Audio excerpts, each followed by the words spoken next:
Chapter 728. Everything in the Windspear Hills was just a small episode. But Soren now realized that he really needed to think about the future. That was everything about the Divine Kingdom. The original god of half-elves and rogues fell. According to the normal trend of the Avatar crisis, his Divine Kingdom should gradually fall, and even eventually turn into a meteor and fall into the mortal world to form a broken half-Bitwall kingdom. But Soren took over the clergy and temporarily changed this. He succeeded in inheriting the clergy of the god of half-elves and rogues. At the same time, he had a connection with the original Divine Kingdom, temporarily stopping the fall of the Divine Kingdom, and even gradually stabilizing the structure of the Divine Kingdom. But one thing he must pay attention to was that the original Divine Kingdom had been run by the god of half-elves and rogues for hundreds of years. The death of a god would lead to the fall of most of the zealots and petitioners in the Divine Kingdom, and there would be a violent shock inside the Divine Kingdom. Some of the petitioners might still be alive, but the number would definitely not be too many. The process of the Divine Kingdom falling was similar to the catastrophe of the end of the world in 2012. It could be said that the whole Divine Kingdom was collapsing violently. It would be good if 1/10 of the creatures in the Divine Kingdom could survive. This meant that even if the Avatar crisis was over, Soren intended to inherit the original Divine Kingdom, his foundation would be quite unstable. Soren needed a group of zealots. And they must be zealots whose souls were pure enough, and whose strength and talent were good. Because the Divine Kingdom had a unique system, if Soren lived to the end of the Avatar crisis, then he must have his own oracles, servants, high-grade angels, high-grade demons, chanters, soul petitioners, and so on. The management of the Divine Kingdom was a big process. If Soren did not have enough devout zealots, he was afraid that in the future, when other believers died, he would not even have a messenger responsible for receiving the souls. And these often required other gods to spend hundreds or even thousands of years to accumulate. The original god of half-elves and rogues should have left some servants in the Divine Kingdom. But it was obviously not a good thing for Soren to take over the Divine Kingdom to use the servants of the previous god, so he must replace all these people with souls devoutly serving him in the future. Looks like we have to consider putting the construction of schools on the agenda. There was no hesitation in accepting Adele Isabella. She hoped to further strengthen her position through her relationship with Soren. She even hoped that the ownership of her soul after death would be guaranteed. As for Soren, she also had a lot of uses. For a female believer who had the potential to become a legendary, Soren had to pay enough attention to her because she was the foundation of a god. A Divine Kingdom was a competition of soul reserves. Even in the period when there was no Avatar crisis, when some excellent legendary professionals died, their souls could make the incarnation of the gods come in person to guide them to the Divine Kingdom.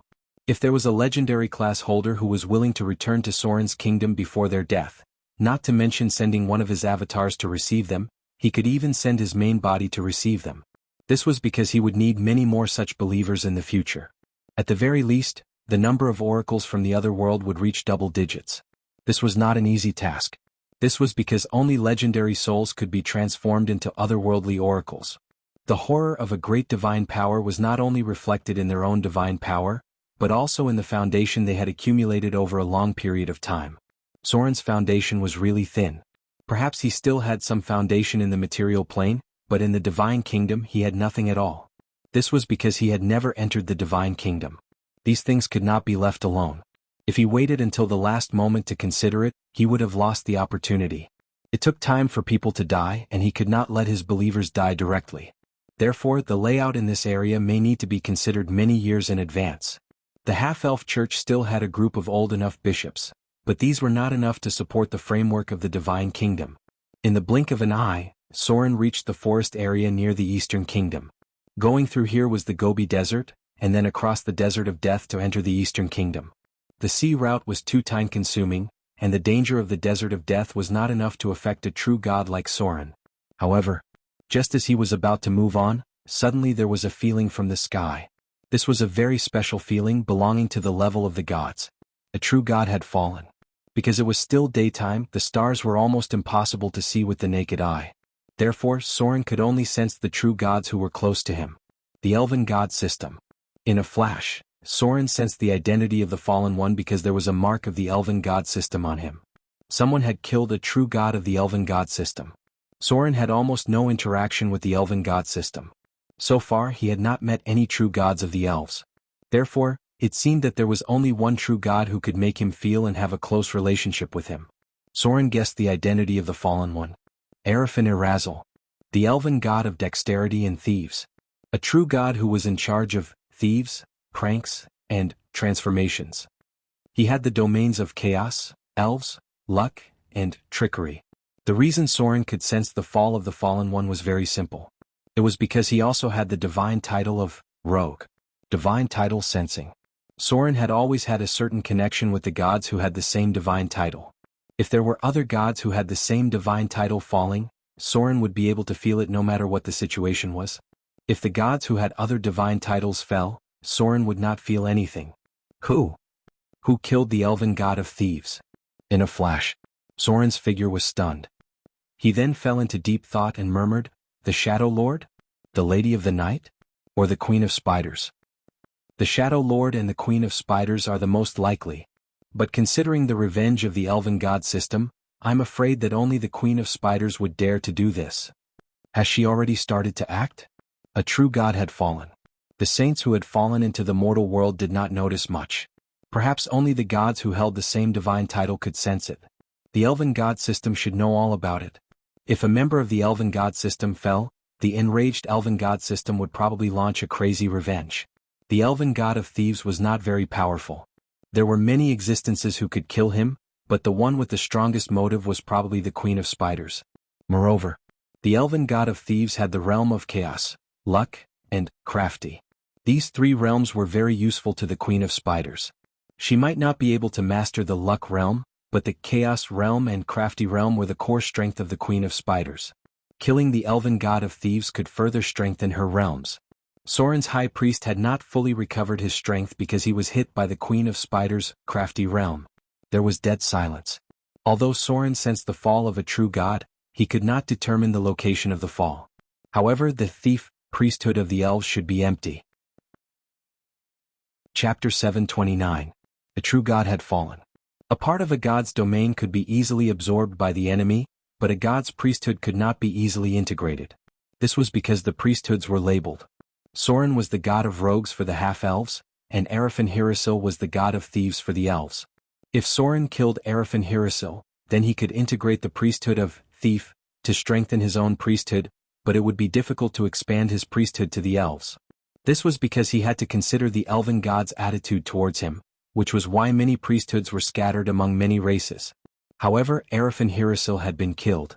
The priesthood of thief was currently in a state of limbo, and any god who had the related priesthood could compete for the power of this priesthood. Whether it was the Shadow Lord or Soren, as long as they found the right point, they could try to integrate the power of this priesthood. Should I interfere with the priesthood of thief? This was what Soren was thinking about now. For Soren, who had the priesthood of rogue, integrating the priesthood of thief was almost no difficulty.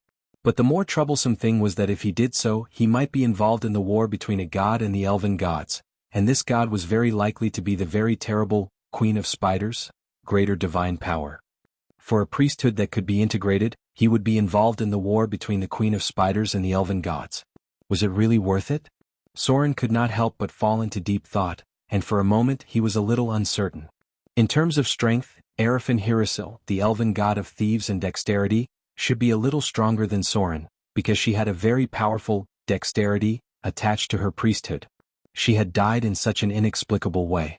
Soren was really hesitant about whether he could participate in this level of event. Moreover, the elven gods would definitely go crazy for revenge. When a main member of a god system was killed, no main god of a god system would be indifferent. Forget it. Let's wait and see.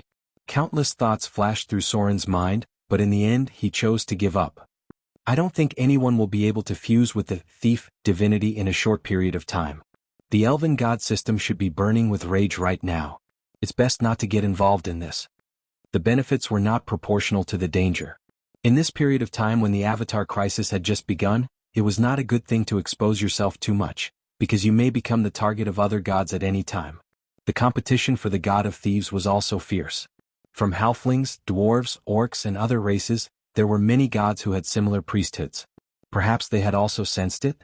Since Soren had already decided to let it go, it was better for him to focus on his own matters. Moreover, the Queen of Spiders seemed to have started to act. If this was the case, then the battle between the surface elves and the drows would probably break out soon. The scope of the war would probably affect the entire material plane. Although he had decided to wait and see, Soren was still a little worried. He directly sent a message back to the city of Moder through magic, asking Gloria to secretly send people to pay attention to the movements of the Elven Kingdom and pay attention to the next changes in the situation. The god of thieves of the elves was not the god of hunting, Malor. The latter was almost alone, but the former was the main member of the Elven god system. Next, the other Elven gods would probably take action. They were really going to fight. With 2 greater divine power gods and many intermediate divine power gods, the Elven god system was not afraid of anyone. The Elven god system dared to fight with any god of the other gods. Note, the Elven god system has 2 greater divine power gods, 8 intermediate divine power gods, and 1 lesser divine power, and 1 minor divine power god followers. Yellow sand filled the sky. Because of the outbreak of the Avatar crisis, the chaotic energy had begun to affect the material plane. The Desert of Death was originally just a sandstorm. But now Soren had just entered the range of the Desert of Death, and he felt the abnormality of the climate, followed by a huge tornado gradually coming from afar. No wonder there were almost no caravans going to and from the Eastern Kingdom now. It was almost impossible to trade in such a harsh environment. He was afraid that this trade route had been completely cut off. Violent power. The Desert of Death was the core area of the Arcane Empire, and it was still shrouded in violent magic power. There were Dead Magic Area and Magic Chaos Area here. Even if Soren was a god, he could feel that casting spells here had greatly affected his performance. He must have enough concentration to cast spells. The relatively weak radiation power was still affecting here.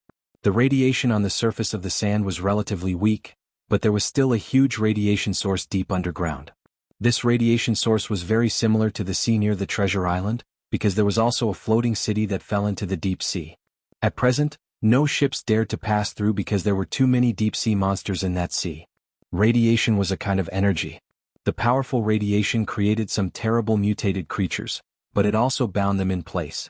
The Nell beetles stayed in place for thousands of years because of the radiation in the underground ruins. The deep-sea monsters would not leave easily because of this. As long as they left the source of the radiation, their power would gradually be affected. There were many extremely dangerous creatures in the Desert of Death, but as long as they were not provoked, they would not be a big problem because they almost never left the range of the Desert of Death.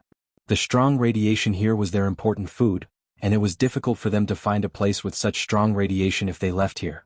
Through the endless Desert of Death. Soren's vision suddenly opened up, no longer covered by the wind and sand. He could even see man-made oases in the distance. If there was an oasis, there would be a town. In the Eastern Kingdom, any oasis was a very precious resource because there were very few lands in the Eastern Kingdom that were relatively rich. In the town, Soren saw some professionals in strange clothes. Oriental dancers, Ronin, puppet masters, and necromancers in special robes. These were the names in the Eastern Kingdom. They were actually the advanced professions of warlocks. Earth, water, wind, and fire.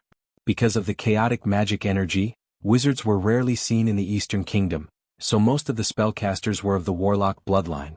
Necromancers were an advanced branch of the warlock bloodline. They were more focused on the elemental power of the evocation system. It was a very different world. Whether it was food, clothing, housing, transportation, culture, religion, or various professions, it was very different from the southern part of the continent. Soren finally came to the Eastern Kingdom after so long. Chapter 730.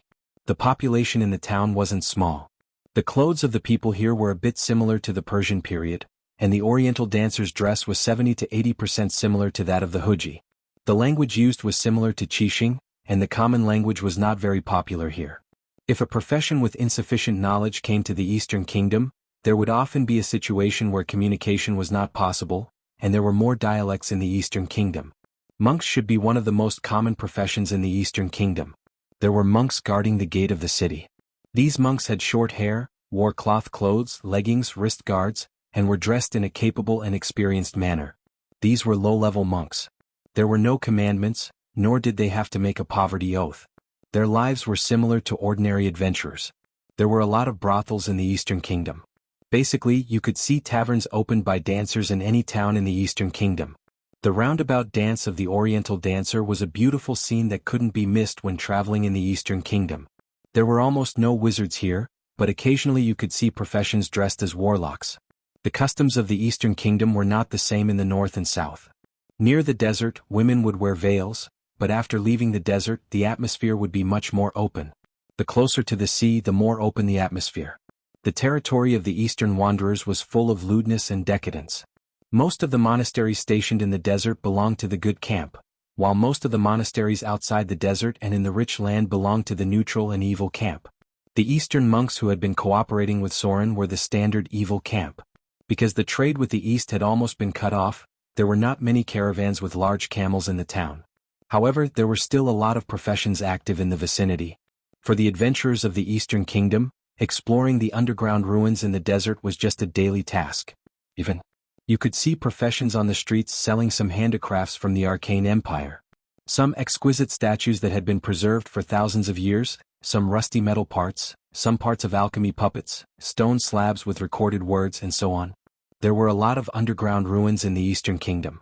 Here, activities like treasure hunting were very popular.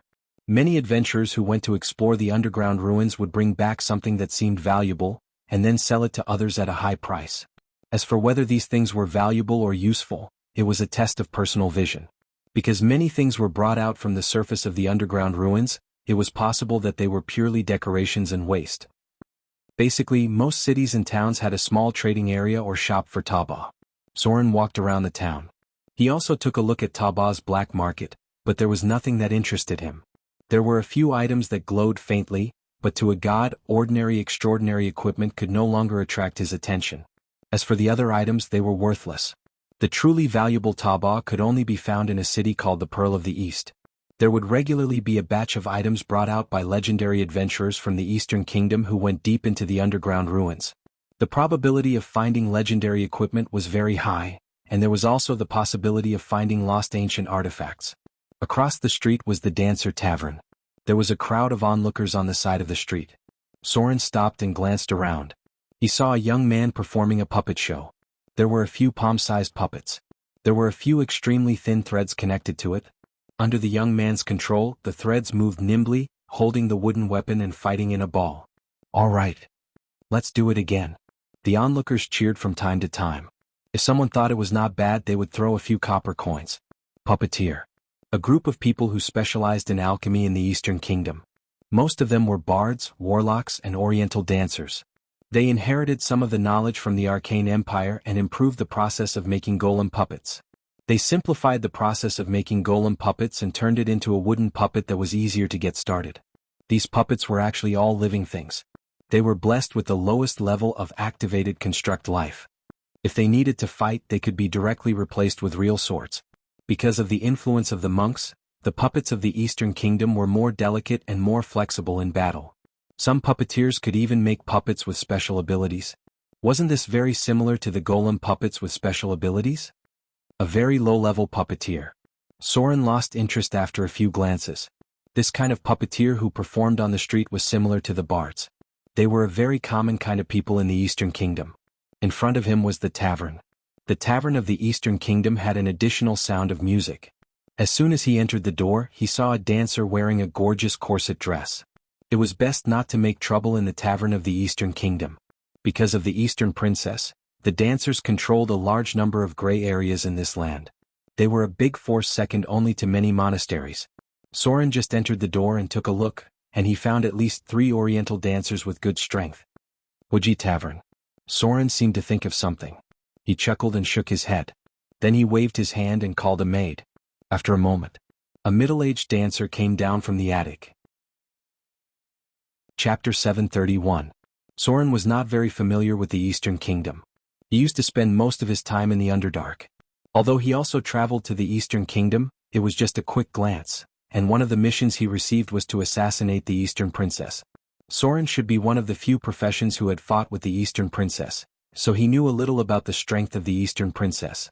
Now his identity was very different. Naturally, there was no need to be hostile to the Eastern Princess for a little reward. If possible, it was best to win her over. Map. Hearing Soren's words, the dancer in front of him immediately looked a little uninterested. She smiled and said, "Then please wait for me." After that, she swayed her slender waist and went upstairs. About a few minutes later, the Oriental dancer came out again. She raised her hand and put a parchment map in front of Soren. She said lazily, "I don't know if this guest is satisfied?" A map. The entire terrain of the Eastern Kingdom was marked, including almost all the oases and cities. Even the routes were clearly marked. However, Soren frowned after reading it and said slowly, "I don't want this kind of garbage. This was just a topographic map. Ordinary Eastern adventurers could get it. The marks on it were just very common things." What Soren wanted to know was not at all. He looked up at the Oriental dancer in front of him, released a little bit of the aura of a legendary profession and said slowly, "I want a map that records all the underground relics and secret realms that have been discovered in the Eastern Kingdom. This kind of garbage is of no use to me." She didn't know if it was an illusion. The Oriental dancer in front of him suddenly felt that Soren was different. At first, she just felt that he was a good adventurer, but now she felt that Soren was like a wild beast. His gaze swept gently on her neck, and the Oriental dancer felt that her neck might be broken by him at any time. It was like wiping away a little inconspicuous dust. All of a sudden she broke out in a cold sweat. It seemed that she had met a master. "This might be a legendary, sir." Your Excellency." The Oriental dancer suddenly changed the way she addressed him, and her tone was a little trembling. She said carefully, "I am not qualified to complete a transaction of this level. If you need, you can come back tomorrow." Ruins map. This was beyond the scope of a normal adventurer's trade, and it was not within her authority. At the very least, she needed to be at Butterfly's level to be able to make the trade that Soren needed. "Tomorrow?" Soren frowned again and said, "Okay. Arrange a room for me. I've been waiting for you all day." Having a map and not having one were two different things. As a god, Soren was not omniscient, so waiting for one more day was not a big deal. "Sir, please follow me." Perhaps she had guessed that Soren was a legendary professional, so the Oriental dancer's expression was much more respectful. She whispered, "Your room is here. Lady Alice should be back tomorrow." "Alice? You should be the person in charge here." Soren didn't care very much. After the Oriental dancer arranged a room for him, he quietly read a book. A day passed quickly. The next day, a maid invited him to go to the third floor. It seemed that the person in charge here had returned. "Please come in." A soft female voice came from the room, and it seemed that she was not very old. Soren pushed the door and entered the room. He immediately saw a girl wearing a delicate blue and white floral dress, with beautiful short blonde hair and a red headband on her head. The girl's face was delicate and pleasant. She did not look very old, about 16 or 17 years old. Her face was more inclined to the southern people of the continent, not like the indigenous people of the eastern countries. She was sitting at the desk, reading a very thick book. Next to her were several delicate girl dolls the size of a palm working. They were sorting out information, and one of them was lying on another thick book and sleeping. "Puppet Master?" Soren looked at the other party with surprise. Most of the puppet masters in the eastern countries specialized in alchemy. They were experts in making golem puppets. However, the girl in front of him was very different from the puppets he saw yesterday. They were not at the same level at all. These girl puppets were not only flexible, but also had rich facial expressions. They were uniformly wearing a gray-white maid dress, and their skin looked very white. He didn't know what material they were made of. What a delicate puppet doll. Soren had never seen such a high-level puppet doll. In the application of some alchemy techniques, he was afraid that it was comparable to the one that Soren's demon incarnation encountered in the bottomless abyss. Is it a high-level alchemy life? If it was really a high-level alchemy life, then the girl in front of him should be a legendary puppet master. Lilith.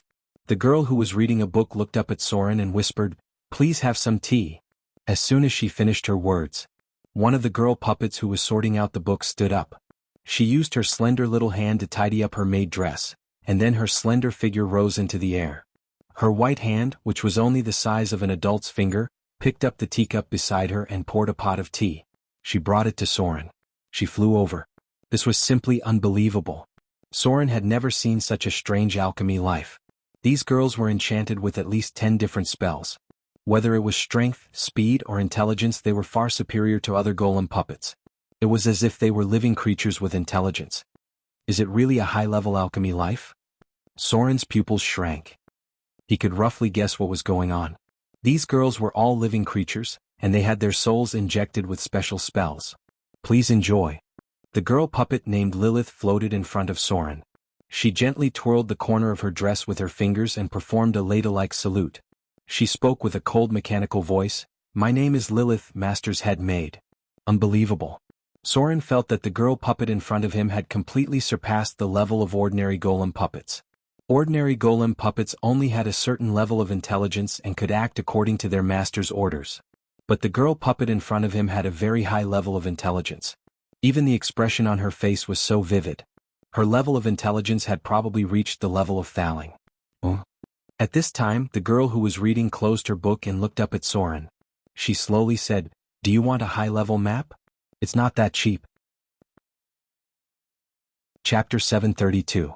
This girl must have some kind of advanced technology from the Arcane Empire. Soren had never seen a golem puppet like this in his adventuring career. Because of the complicated runes needed to be engraved on it, the bigger the golem, the easier it was to make it. Even an ordinary clay golem weighed more than 1,000 pounds and was more than 2 meters tall. It looked like a mini giant. As for the other golem puppets, they must be even bigger. To shrink a golem to the size of a palm, the alchemy skills needed were quite amazing. At the very least, the engraving skills needed to reach a terrifying level when engraving runes. The ratio of the runes inside the golem was the same, and this kind of shrinkage was hundreds of times more demanding on the materials used to make the golem puppet. Soren's eyes lit up. As the core area of the Arcane Empire, the Eastern Kingdom had never given up on the exploration of the underground ruins for thousands of years. It was impossible for the Arcane Empire to not leave anything behind after its destruction. More or less, there would be some discoveries. The girl in front of Soren must have mastered the golem craftsmanship from the Arcane Empire, and this kind of golem craftsmanship was very valuable to him. Customer? Seeing that Soren did not immediately reply, the girl frowned. She did not seem to be very patient. Maybe it was because Soren came at the right time to disturb her reading, so her attitude gradually became colder. If you don't need it, you can leave now. She was a difficult girl to deal with. Soren made this judgment in a very short time. He glanced at the golem puppet next to him. The strange silver-white metal was a bit similar to the golem puppet he met in the abyss. At least the materials were very similar. He was even more certain of his judgment. He slowly asked, How much? The girl glanced at Soren and said, 12,000 Kindler. What? This time even Soren was shocked. He said in surprise, So expensive? It's just a map. 12,000 Kindlers. This price was enough to buy 1 or 2 battleships, and a large number of extraordinary grade equipment. Normal maps only cost 10 Kindler coins. The girl didn't seem to mind. She curled her lips and said, But the map you want is a high-level map of all the underground ruins. In order to discover and explore these ruins, we paid a great price. This price is not expensive. Soren fell into deep thought, then slowly said, Deal. Can I trade with gems? The price was indeed a little too high, but there weren't many forces in the Eastern Kingdom that could take out such a map. Although it was just a small town, it was the first stop on the Eastern trade route and also the city closest to the Desert of Death. Usually, only the core members under the Eastern Empress would be sent to guard this place. If it wasn't for the uniqueness of this place, it would be impossible for a legendary puppet master to stay here. Sure. The girl casually picked up a thick book and lightly said, Take out the gem and let me have a look. I'll appraise it for you. Soren definitely didn't have that many gold coins on him. He casually took out a handful of gems, half of which were diamonds, and directly placed them on the table. Okay. The price is 12,000 Kindler coins. The girl's eyes slightly lit up when she glanced at the pile of gems, then calmly said, Chris, go to the back and take out the map on the 3rd floor. The gems were worth far more than 12,000 Kindler coins. According to Soren's estimation, it should be around 15,000 Kindler coins. This was just a small test. Soren wanted to use this method to determine the girl's character. First of all, she definitely wasn't someone from the good faction. Someone who could do something like this was at most from the neutral faction. He could deal with her. The girl in front of him waved her hand, and the gems disappeared. Then, the head maid, Lilith, flew to the table and lifted one of the puppets that was sleeping on top of a book. Chris, don't sleep in any more. Hurry up and get the things. The head maid seemed a little angry. She looked at the puppet girl who was sleeping on top of the book and said, You've been sleeping for a whole day. Unbelievable. If they didn't have special settings when they were created, then they really did know how to think like intelligent creatures. To make an alchemical life form like this, only a legendary level living construct spell could do that. The doll girl who had been sleeping on top of the spellbook finally opened her eyes. She had a sleepy expression as she rubbed her eyes with her slender arms, revealing a very human-like sleepy look. "Why am I the one who has to get it again?" she whispered. "I'm so sleepy. Why don't you let me sleep a little longer?" The light of a spell appeared. The puppet girl named Chris floated in the air. She tilted her head and glanced at Soren. Then her eyes lit up and said, "You smell so good. I like you." Hearing the puppet girl's words, Alice, who had been indifferent all this time, suddenly raised her head and looked at Soren in surprise. She knew how special her puppet girl was. She rarely paid attention to outsiders, so when she suddenly said that she liked Soren, it meant something very special. Soren's expression was also very shocked. This was because he actually saw the brilliance of divinity in this little doll girl. How was this possible? As her master, Soren didn't feel a trace of divinity on Alice, but on the puppet girl she made, Soren felt a weak divinity. There wasn't much divinity. When converted into a specific value, it was about 2 to 3 points. But even if it was only a little bit of divinity, it was enough to completely change the doll girl in front of him, making her completely different from the other doll girls. How is this possible? How can an alchemical life form have divinity? Soren was also very surprised. Countless thoughts flashed through his mind. He thought to himself, it can't be given by someone. It can't be absorbed by an enemy. Could it be? The puppet master in front of me used divinity when making this puppet girl? This was very likely. Although there weren't many things in the material plane that contained divinity, there were more or less some, such as parts of divine artifacts, special ritual tools in temples, and special metals that were divinity-stained, and so on. If the puppet girl was made with divinity, then it was possible that she had divinity on her. Chapter 733. The girl stared at Soren for a while. Only then did she remember that she had yet to complete the task that her master had given her. She immediately flew towards the back of the room. She didn't know if it was because she hadn't woken up or because she was too distracted, but she actually bumped into the door frame, leaving a small human-shaped dent in it. She then stumbled into the bookshelf. About a minute or two later, she wobbled out with a parchment map in her arms and carefully placed it in front of Soren. There were still magic imprints on the parchment map, but Soren wiped them away with a wave of his hand. "Thank you." Soren nodded slightly and opened the parchment map in front of him. He still needed to verify if it was real or fake. "You're welcome." The girl flew around Soren twice before landing on his shoulder. Soren was a little surprised when he turned around to look at her, but he saw her take a deep breath in satisfaction. She then laid on Soren's shoulder with a sleepy look and murmured, "So comfortable. I want to sleep on you." Divine sense. The girl's divinity seemed to be related to Soren's divinity. She was weak and couldn't completely fuse with the divinity, so Soren's divinity had an effect on her. Death? Or slaughter?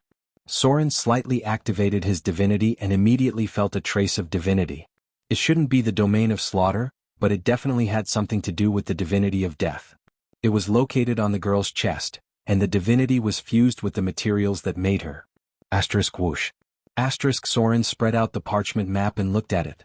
This high-level map was directly engraved with magic. Not only did it mark all the cities in the Eastern Kingdoms, but it also marked out the locations of various underground ruins and large blank areas, as well as dangerous creatures and ancient monsters that might be sealed in them. This was the map that Soren really needed, and it was even more detailed than the one he got from the Holy Avenger. There were over 100 locations of underground ruins marked on the map. Some places even indicated the degree of danger. These were all information gathered by risking human lives. Ordinary adventurers would not mark anything on a map like this. No problem. Soren put away the map in his hand.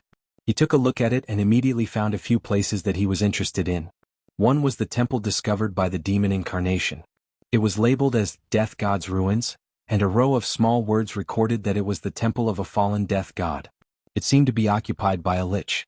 The second one was the Magic Ruins. During the destruction of the Arcane Empire, the floating city that fell to the ground but did not explode was still intact. Unfortunately, it had been occupied by many magic sunflowers, and so far, no one had been able to go deep into the core area. The last one was the ruins of the Amaska Empire. The Amaskas were even more ancient than the Arcane Empire. The Amaskas opened the door to another world, passing through the barriers of the multiverse and attracting the gods of other worlds, which eventually led to the destruction of the entire empire.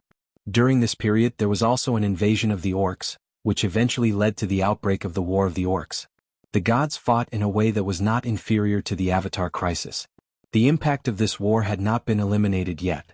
Some of the gods that were served in the desert were the beliefs that were spread when they stayed in the material plane at that time. In addition, there were relatively few ruins that were worth exploring and useful to Soren. The ruins left by the Mind Stealer Empire were also marked on it. Although Soren knew that there were a lot of good things in it, he had no plans to explore it for the time being. Because the ruins went directly deep into the Underdark, and there were 11 elders of the Mind Stealer. There was a divine-level mind control crystal and a special blood pool under this ruin. It was not until the end of the Avatar crisis that a team of high-grade legendary adventurers brought it out. With this map, basically all the ruins that had been discovered in the Eastern Kingdom could be found. Soren put away the parchment map. When he turned his head, the puppet girl named Chris had fallen asleep on his shoulder. This was the aftereffect of divinity fusion. Vivian fell into a deep sleep for a long time because she could not completely integrate the power of divinity. Now this puppet girl was the same as Vivian, and her spirit was weaker than Vivian's. The soul of the artificial construct life was not strong enough, and it would take a long time to digest this divinity. Alice had been looking at Soren all the time. Especially when she saw her most special puppet girl, Chris, sleeping on Soren's shoulder, her expression showed a trace of surprise. Chris was the most willful and intelligent puppet girl she had ever made. She would hardly get close to any outsiders, and her attitude towards ordinary people could even be said to be a little arrogant. Sometimes she would even say something like, "Stupid mortals," but now she was lying on Soren's shoulder with a look of longing. This was a bit unbelievable. Soren looked at the sleeping puppet girl lying on his shoulder, and his expression suddenly became a little awkward. Now that the deal had been completed, he could neither stay nor leave. Chris. As the master of the puppet girl, Alice had absolute control. She slightly raised her eyebrows and said lightly, "The guest is leaving. Now get down and go back to sleep." She could naturally see that Soren was not an ordinary person, or she would not be so polite. "Oh." The puppet girl lazily got up and seemed a little reluctant. She stood up shakily and then said in Soren's ear, "Chris likes you very much. It's very comfortable to stay on your body. When will you come next time?" Divinity was a domain unknown to ordinary people. Perhaps even the legendary puppeteer girl in front of him did not realize the changes that were happening to the puppets that she had created. The transformation was in progress. When the transformation was complete, the puppet girl would become a real life with a complete soul, and evolve into a divine creature. Unfortunately, even her master did not seem to know about this. Next time? It shouldn't be too long. Soren pondered for a moment, and some divine constructs that he saw in the Nirvana Clockwork's mechanical mirror flashed in his mind. This kind of life form was very special. He stared at the palm-sized puppet girl in a blue and white maid outfit and smiled. "You look a little uncomfortable. Come, let me give you a hand." After saying that, a golden light appeared on Soren's fingertip, and then he stretched out his finger and lightly touched the puppet girl's forehead. Chapter 734. There was a golden glow. As Soren reached out his finger and gently touched the girl's forehead, an invisible energy wave began to ripple in the room. The place where Soren stretched out his hand and pointed was like a finger falling into a lake. The irresistible energy even affected this narrow space. All of a sudden, everything in the room seemed to be isolated from the material plane. The figure of the girl flying in front of Soren shook, and so did Alice, who was standing behind the desk with a surprised look on her face. A mental connection? No wonder he can control it so well. Low-grade puppeteers would have a string connected to their puppets, but once they reached a higher grade they would no longer need this string. Puppeteers would then use their minds to control their puppets. However, a higher level of control was not just using one's mind, but directly creating a mental connection with the puppets. The puppets were like another body, and as the owner she could feel what the construct life form could feel. Vast. This was what Alice felt. When Soren gently touched the girl's forehead, she also felt as if a finger was gently touching her forehead, and then she felt a vast power that was like the starry sky. A power that was above all things. Soren only touched the girl's forehead lightly and then withdrew his finger. Compared to his 76 divinity, the girl in front of him was still too weak. He was afraid that if he accidentally released too much divinity, it would destroy her consciousness. All right. Soren slowly got up and looked at the construct girl in front of him. He also glanced at her master Alice and said slowly, "I should leave now. You'll be more energetic for a while, so you should train your will when you have time. I'll come back to see you in a few days." Soren's finger lightly touched the girl's forehead, and the sleepy Chris, who looked as if she could not get enough sleep, suddenly became much more energetic.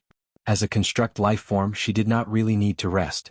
The reason she was so sleepy was that her soul, will and spirit could not bear the power of divinity. It was like a robot needing to sleep to recover its spirit.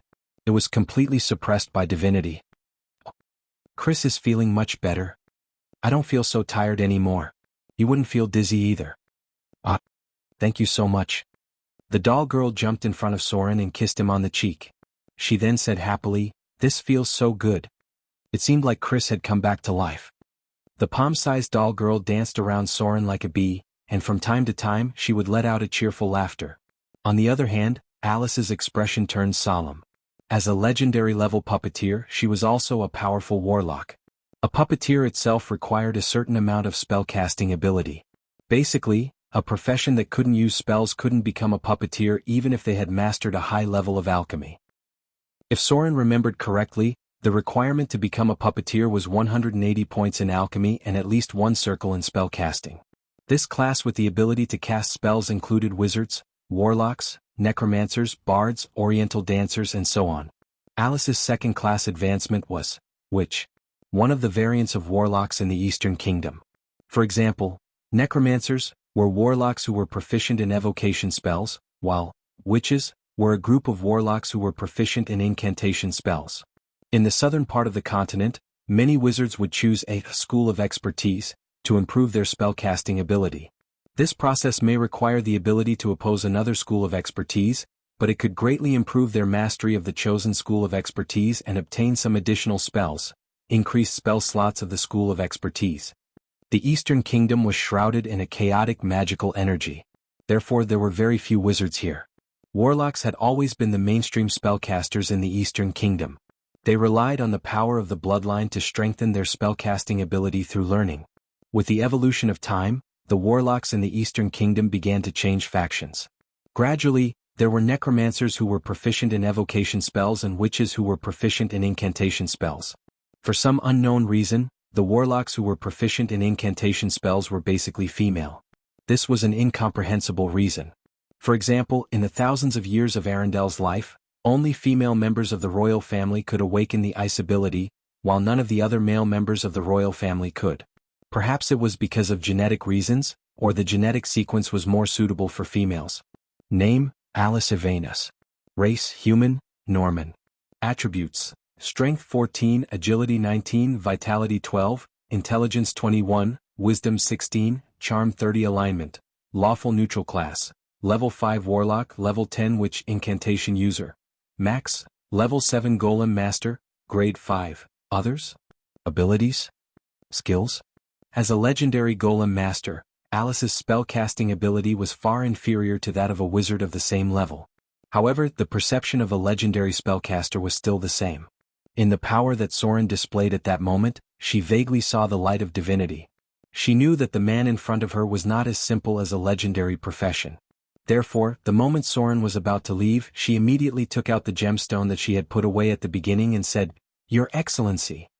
"Please wait." "Your Excellency." The way she addressed Soren changed immediately, and Alice began to address him respectfully. "There's no need." Soren turned around and glanced at the gemstones on the table. He seemed to understand what she meant. However, he used the common language at the beginning to speak, but then he spoke in another language. "I may have something to trouble you with in 2 days. Consider these gemstones as an advance payment." Soren's light touch earlier had already far exceeded the value of a high-level map to Alice. Obviously. Soren's second sentence was spoken in another language. Alice understood it, so she subconsciously stopped. At this moment, Soren suddenly spoke again, slowly saying, "You really are a Norman. I was wondering why there was a pure-blooded human like you in the Eastern countries. If you are a Norman, then it makes sense. I heard that there aren't many humans left in your group." "All right. I should leave. If there's a chance, I'll visit you again." At first, Sauron wanted to say something more, but he seemed to have remembered something and immediately stopped. He just chose to leave directly. Chapter 735. The Normans. As mentioned before, they were a group of people with a lifespan even greater than the half-elves. They belonged to a branch of the human race that possessed a special affinity for magic. The origin of the Normans could no longer be verified.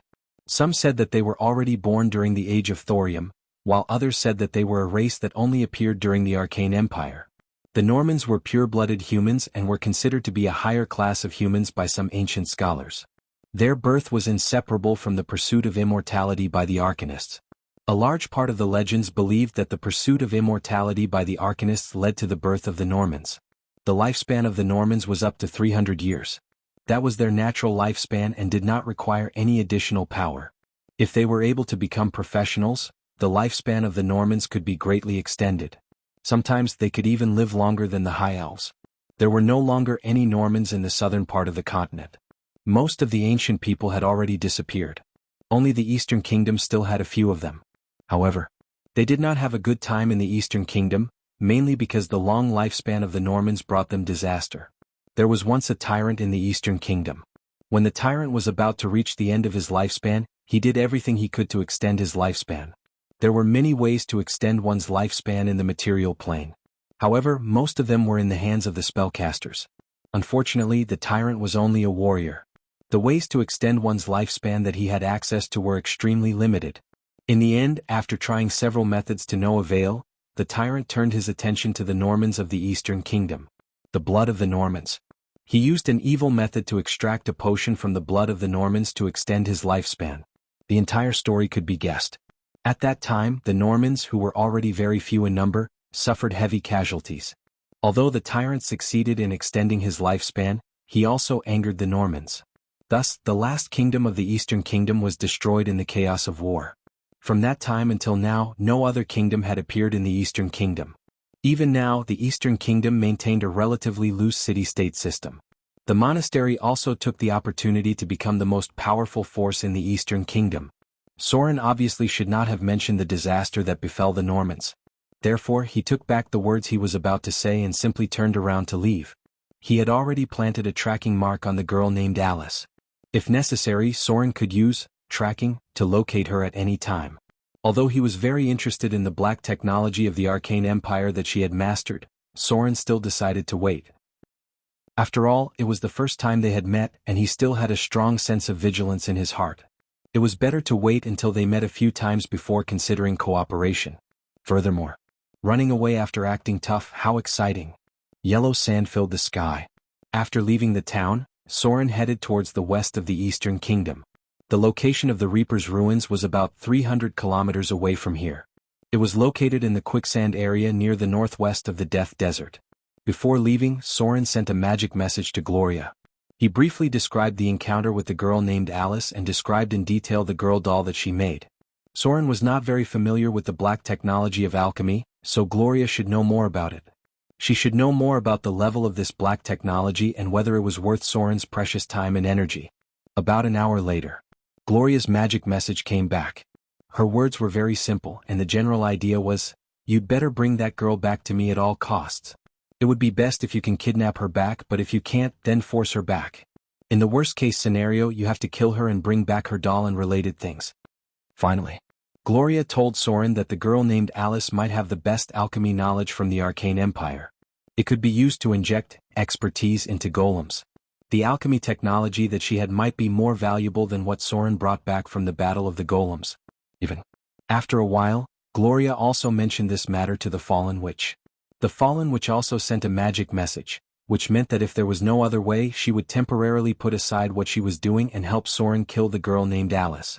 Finally, she confirmed that Alice still had the best rune engraving knowledge in her hands. Without this kind of top-level knowledge, the golems couldn't have shrunk to the size of a palm and retained so many powerful abilities. Even the Fallen Witch also suspected that Alice had another application of the levitation ring, because according to Soren's description, these dolls could directly fly off the ground and didn't need to cast any spells. Fly freely. This wasn't something that could be done with alchemy's levitation device alone. In short, the two legendary witches both believed that the girl named Alice had a lot of black technology from the Arcane Empire. Alright. Maybe it was because they had been with Soren for a long time, the two legendary witches had also become decisive. Now that he had determined the value of this legendary golem master through Gloria, Soren naturally knew what to do next. Killing was definitely not a good way, not to mention that Alice had the more powerful Eastern princess behind her, so it was not suitable to be hostile to her at this time. So Soren could only find a way to get close to her first. It would be best if he could take her back to Mordor City. Mordor City also had black technology. Whether it was the war chest half-bit wall or the wizard tower in the Shadow Plane, or the recently acquired elemental furnace, or even Soren's identity as a true god. For this kind of special advanced golem master, there were always one or two things in Mordor City that could attract her attention. Many legendary spellcasters were academic maniacs. As long as he took her back to Mordor City, Gloria should have a way to get something useful from her mouth. Soren had already foreseen that the golem technology in Mordor City would advance by leaps and bounds. He flew for more than 300 kilometers. There were too many areas of magic chaos in the Eastern Kingdom. During this time, Soren had to walk for a while, but fortunately he successfully found the place. He even found the location where the demon avatar first fought. The location of the Reaper's ruins was in this area. Because of the wind and sand here, he still needed to look for a little bit. However, relying on his god-level perception, Soren still determined the location through the fluctuation of magic energy. The Reaper's ruins. Soren was very curious about the ruins left by the Reaper. Chapter 736. Yes. I've started writing the epilogue of this book. The storyline of the Succubus Queen, which was cut off for some reason, will be updated regularly on the public WeChat account. The epilogue will overlap with the main storyline, and a small part of the future plot will jump a lot, but the content will appear in the epilogue. The first epilogue will be updated this Wednesday, and the storyline of the Succubus Queen and the Fallen, which will have a separate volume. You can see it if you follow the public WeChat account. The wind howled. The closer he got to the Death God's ruins, the more Soren felt the chaotic energy in the air. In the Eastern Kingdom, casting spells required a high concentration, and if one's concentration wasn't enough, there was a possibility of the spell backfiring. The part of the Reaper's ruins exposed to the surface appeared in Soren's sight. Before he got close to the entrance of the Reaper's ruins, he had already felt a chaotic magic energy emerging from the depths of the ground. According to the markings on the map, this place was already occupied by a powerful lich. It studied chaotic magic here, and the inside of the Death God's ruins was always shrouded in magical energy. A lich. This kind of monster that stood at the top of the undead was very difficult to deal with. Under normal circumstances, almost no adventurers would be willing to face them, because even if they killed the lich, if they didn't destroy their phylactery, these terrible undead would resurrect within 10 days. Even a powerful god wouldn't have an easy time facing a lich, and many prophecies couldn't find the location of the phylactery. Unless it was a god with a special power, it was very difficult to directly kill a lich. Soren was a god with a special power. This was because he had a very powerful domain, slaughter domain. Any god with a domain related to death could directly destroy the lich's soul when killing them, and then turn their life-saving phylactery into a useless piece of trash. Because of this, a part of the lich would serve a god with a domain related to death, and almost no lich would take the initiative to provoke a god with a domain related to death. The lich sought the mystery of death.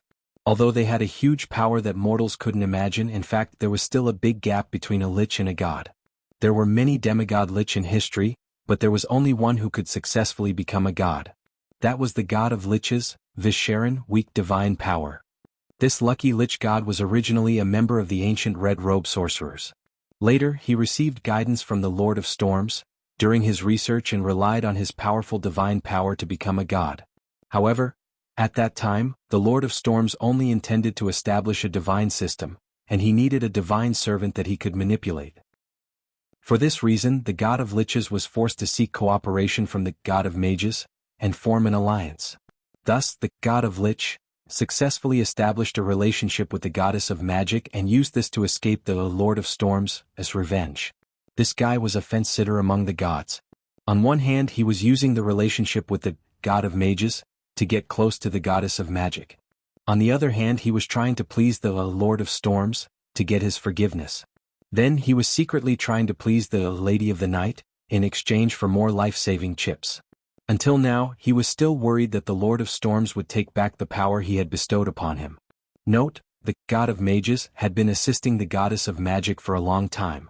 He was originally the most powerful mortal mage, and in a battle that lasted for several years, he defeated the god of prophecy and imprisoned this god in his staff.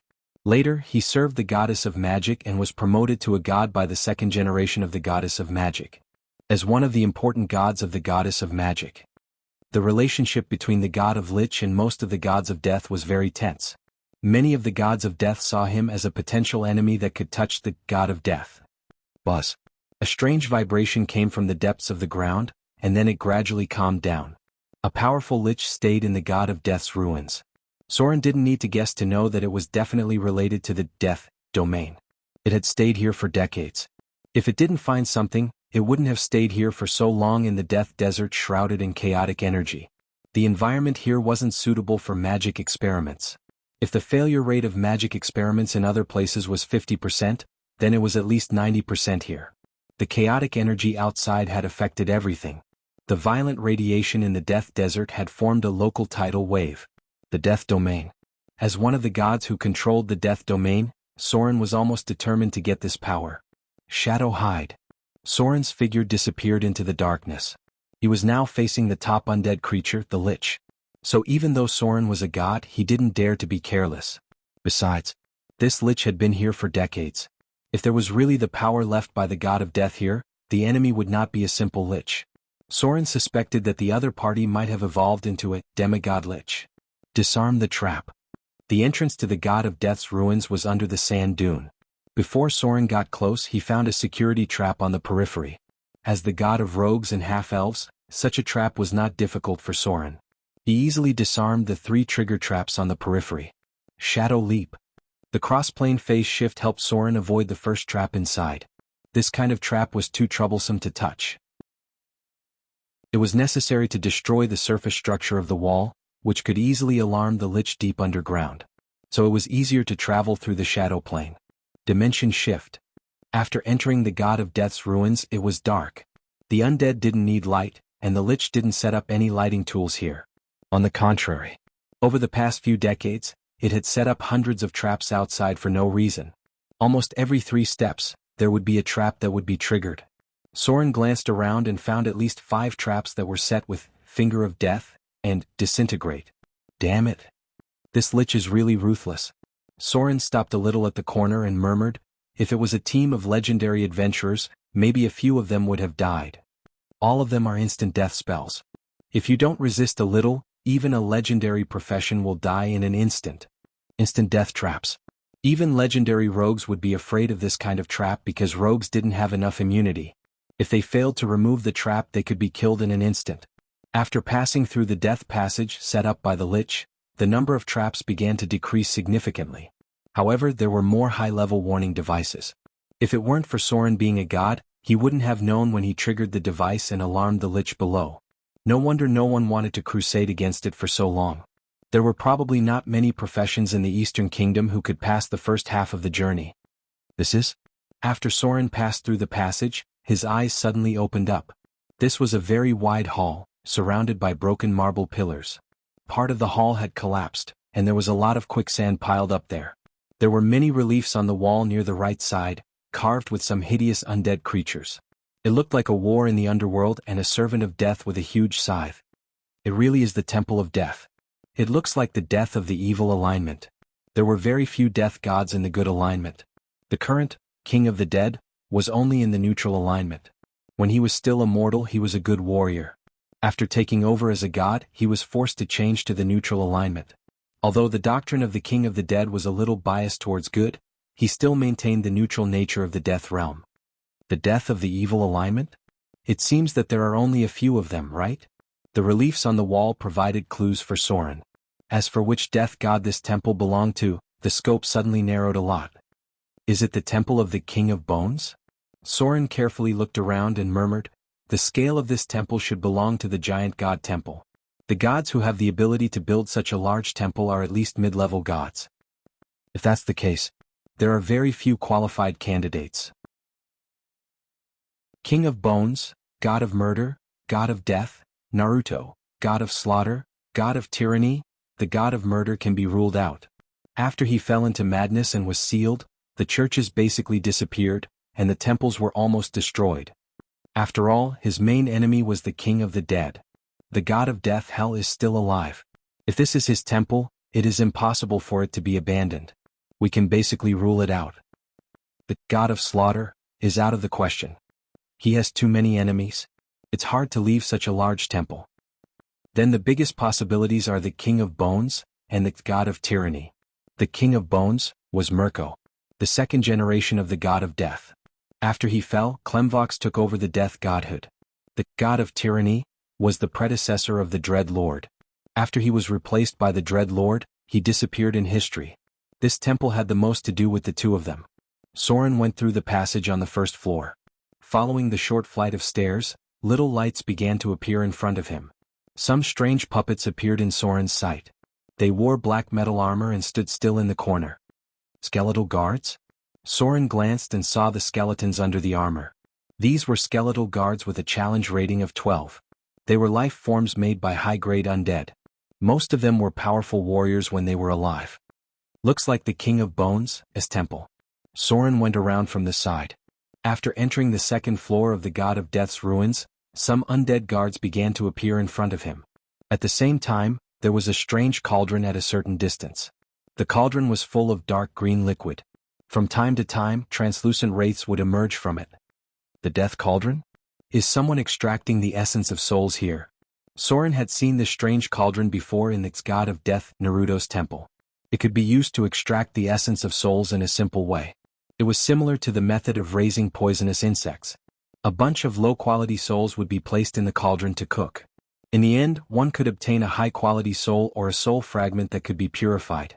Refining souls could only be done in the God of Death's temple. There were a total of 13 cauldrons. There were undead guards nearby. The passage on the side was filled with bones. Some souls would enter the pile of bones.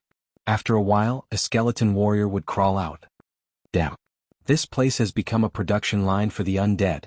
Soren saw a portal through the mist in front of him. A strong death energy was emitted from it.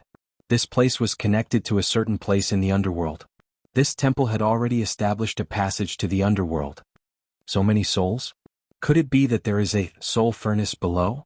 At this moment, Soren seemed to think of something. His face changed slightly. He murmured, could this be the place where the adventurers found the 1,000 Souls head after the end of the Avatar crisis? In an instant, a little memory that had been sealed for a long time flashed through Soren's mind. It was about 3 months after the end of the Avatar crisis.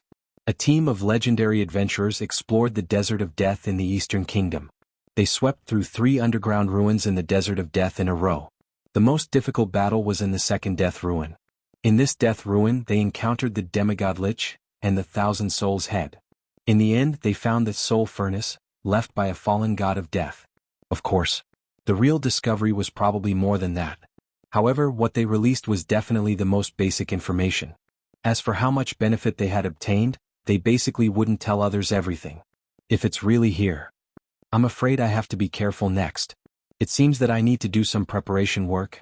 Soren stopped. In his memory, the average profession level of this team of adventurers was about level 22. They were the top veterans who had experienced high-intensity battles during the Avatar crisis. When they swept through this place, 3 of them died. In the end, they killed the Demigod Lich and the 1,000 Souls head. Although Soren now had the combat strength of a deity, he did not have much advantage over a team of legendary adventurers. If they didn't treat it seriously, they might really fail miserably in the gutter. Demigod Lich.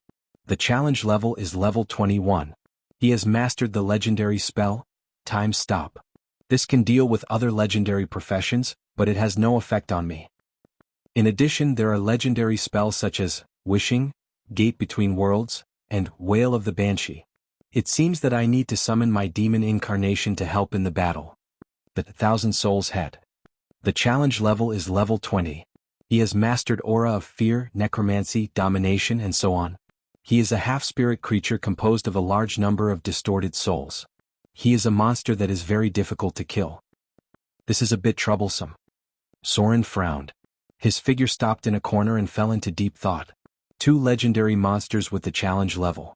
Even from the point of view of a deity, they are very troublesome enemies. P.S. 2 in 1 chapter. Chapter 737. The smell of death became stronger. The underground part of the ruins of the God of Death was relatively intact. It seemed that the underground space had been reserved for other purposes when it was first built. Most of the temples of the giant gods were the same. Soren's half-elf temple also had the same layout. The temple above the surface was just the tip of the iceberg. There were 3 larger floors below, each of which was reserved for certain purposes. For example, the interrogation room, the detention room, the prayer room, the confinement room, and so on. Many high-level spies from other forces who came to Mordor to wreak havoc were taken directly to the basement of the temple to be tortured by the Nightwalkers. Nightwalkers. The elite rogue order in the half-elf temple. There were only 16 members in total. All of them were above the high grade and had the ability to advance to the legendary level. They were all fanatics who were blessed by Soren. The gods had their own top force groups in their churches. The god of suffering had the broken monks, the god of mages had the council of mystics, the lady of night had the black moon monks, and the goddess of magic controlled the mysterious fire knights, the star hunters, the sons of Starfeather, and so on. Basically, most of the gods had their own top force groups inside their churches. Soren's foundation as a god was not very strong, so he had only formed a small group of Nightwalkers. This should be the interrogation room. After passing through the side corridor, it suddenly opened up a lot. There was an iron gate dug out nearby, which seemed to have been recently repaired. Soren saw some strange creatures. They were not like creatures on the surface but more like monsters in the Underdark. There were trolls in the past, but he didn't know what terrible experiments the Lich had done here. Even the trolls, who could regenerate their heads after being cut off, were half dead. There was a trace of demonic breath in the room where the trolls were held. Soren glanced and saw a scarred berserk demon. The Lich was also close to the top undead in the multiverse. It seemed that it had also caught some demons from the bottomless abyss as experimental materials. The power of the berserk demon was amazing. Ordinary iron gates could not contain it at all, so there was an energy seal on the outer layer to imprison the demon. Further ahead was a large row of iron shelves, on which hung all kinds of torture instruments. There were dissected corpses on the table, ranging from humans, dwarves, and gnolls. Some of them were even preserved in huge glass bottles. This place looked similar to the cave Soren had entered for the first time in Amber City. There were even mummies nearby. Moving forward, there was another passageway. This was where the strong chaos mana came from. It seemed like the Lich Soren was looking for was down there. I have an idea. Soren quickly came up with an idea. He quietly retreated to his original position and drew his weapon. Then he saw that the energy seal that imprisoned the berserk demon had been removed. Perhaps because he had been imprisoned and tortured for too long, the berserk demon didn't realize that he was free. A moment later, it hesitantly stretched out its palm and slammed it. After being tortured for a long time, the berserk demon couldn't get rid of its chaotic nature. It rushed out of the iron gate and broke through it along with the wall. Rumble. A violent muffled sound was heard. The nearby undead guards immediately took action and quickly rushed over. The berserk demon had been imprisoned for so long and was already burning with anger. It directly crashed into an undead guard and turned it into a pile of bones on the spot. Demons were naturally very challenging, and their attributes were far superior to other creatures. These undead guardians couldn't stop it at all. At the same time, in the lower level of the ruins, in front of a huge experiment table, the Lich who was conducting some kind of experiment raised its head. The Lich's expression was a little confused. As a high-level undead creature, the Lich had recently repaired its body. It was completely made up of bones and it attached a layer of flesh to it. Although it was only for decoration and would break in a few years, it was still a piece of flesh. It put down some kind of black crystal in its hand, looked up and murmured, "Did the demon escape? Is there a problem with the demon seal?" A berserk demon was nothing to a Lich of its level, but if it was allowed to go crazy, it could definitely mess up its laboratory. Therefore it had to go up and deal with it now. Because there was still a trace of doubt in its heart, the Lich was very cautious. First, it blessed itself with a spell, and then walked towards the passage on the upper floor. It suspected that someone had sneaked into its lair. Rumble. There was another dull noise, and the figure of the Lich appeared on the upper floor of the laboratory. It didn't find any abnormalities except for the berserk demon that ran out of nowhere. Bone prison. With a simple undead spell, the bones on the ground immediately flew up automatically and turned into a cage, trapping the berserk demon in place. Dominate demon. Another spell appeared, and the Lich in front of it planned to control it first and then lock it up again. It still needed to continue the experiment on this berserk demon. But, at this moment, a strange light suddenly appeared, followed by a figure that rushed out from the side of it. Enemy. As a Lich that had just advanced to the level of a demigod, Trindrik's reaction speed was also very fast. It almost didn't think about it and cast one of its most powerful spells. Time Stop. As a high-level lich that was close to immortality, it would not let down its guard against any enemy. A lich of its level would usually start with the legendary spell Time Stop, and many of them were directly triggered spells.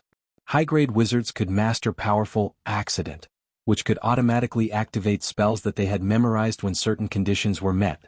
If he advanced to the legendary realm and mastered special supreme magic skills, he could also master the legendary level Greater Accident spell, which could instantly trigger spells of higher level and even legendary spells. Trindrik's spell trigger condition was when he was attacked by the enemy. The faster his consciousness was, the faster the spell would be triggered. As a lich with a long lifespan, Trindrik's spell ability was far beyond other legendary spellcasters. And this level of supreme magic skill could be said that even Gloria and the Fallen which combined couldn't compare to this demigod lich in front of him. Because as a demigod lich, he could already include Time Stop in the scope of Greater Accident. Back then, who knew how many legendary adventurer teams had been annihilated by this ability? No surprise. The enemy who was about to sneak attack him was also stopped by Time Stop in an instant. At this time, Trindrik slowly began to prepare the next spell. The duration of Time Stop was enough for him to throw out a lot of spells and kill the enemy in front of him.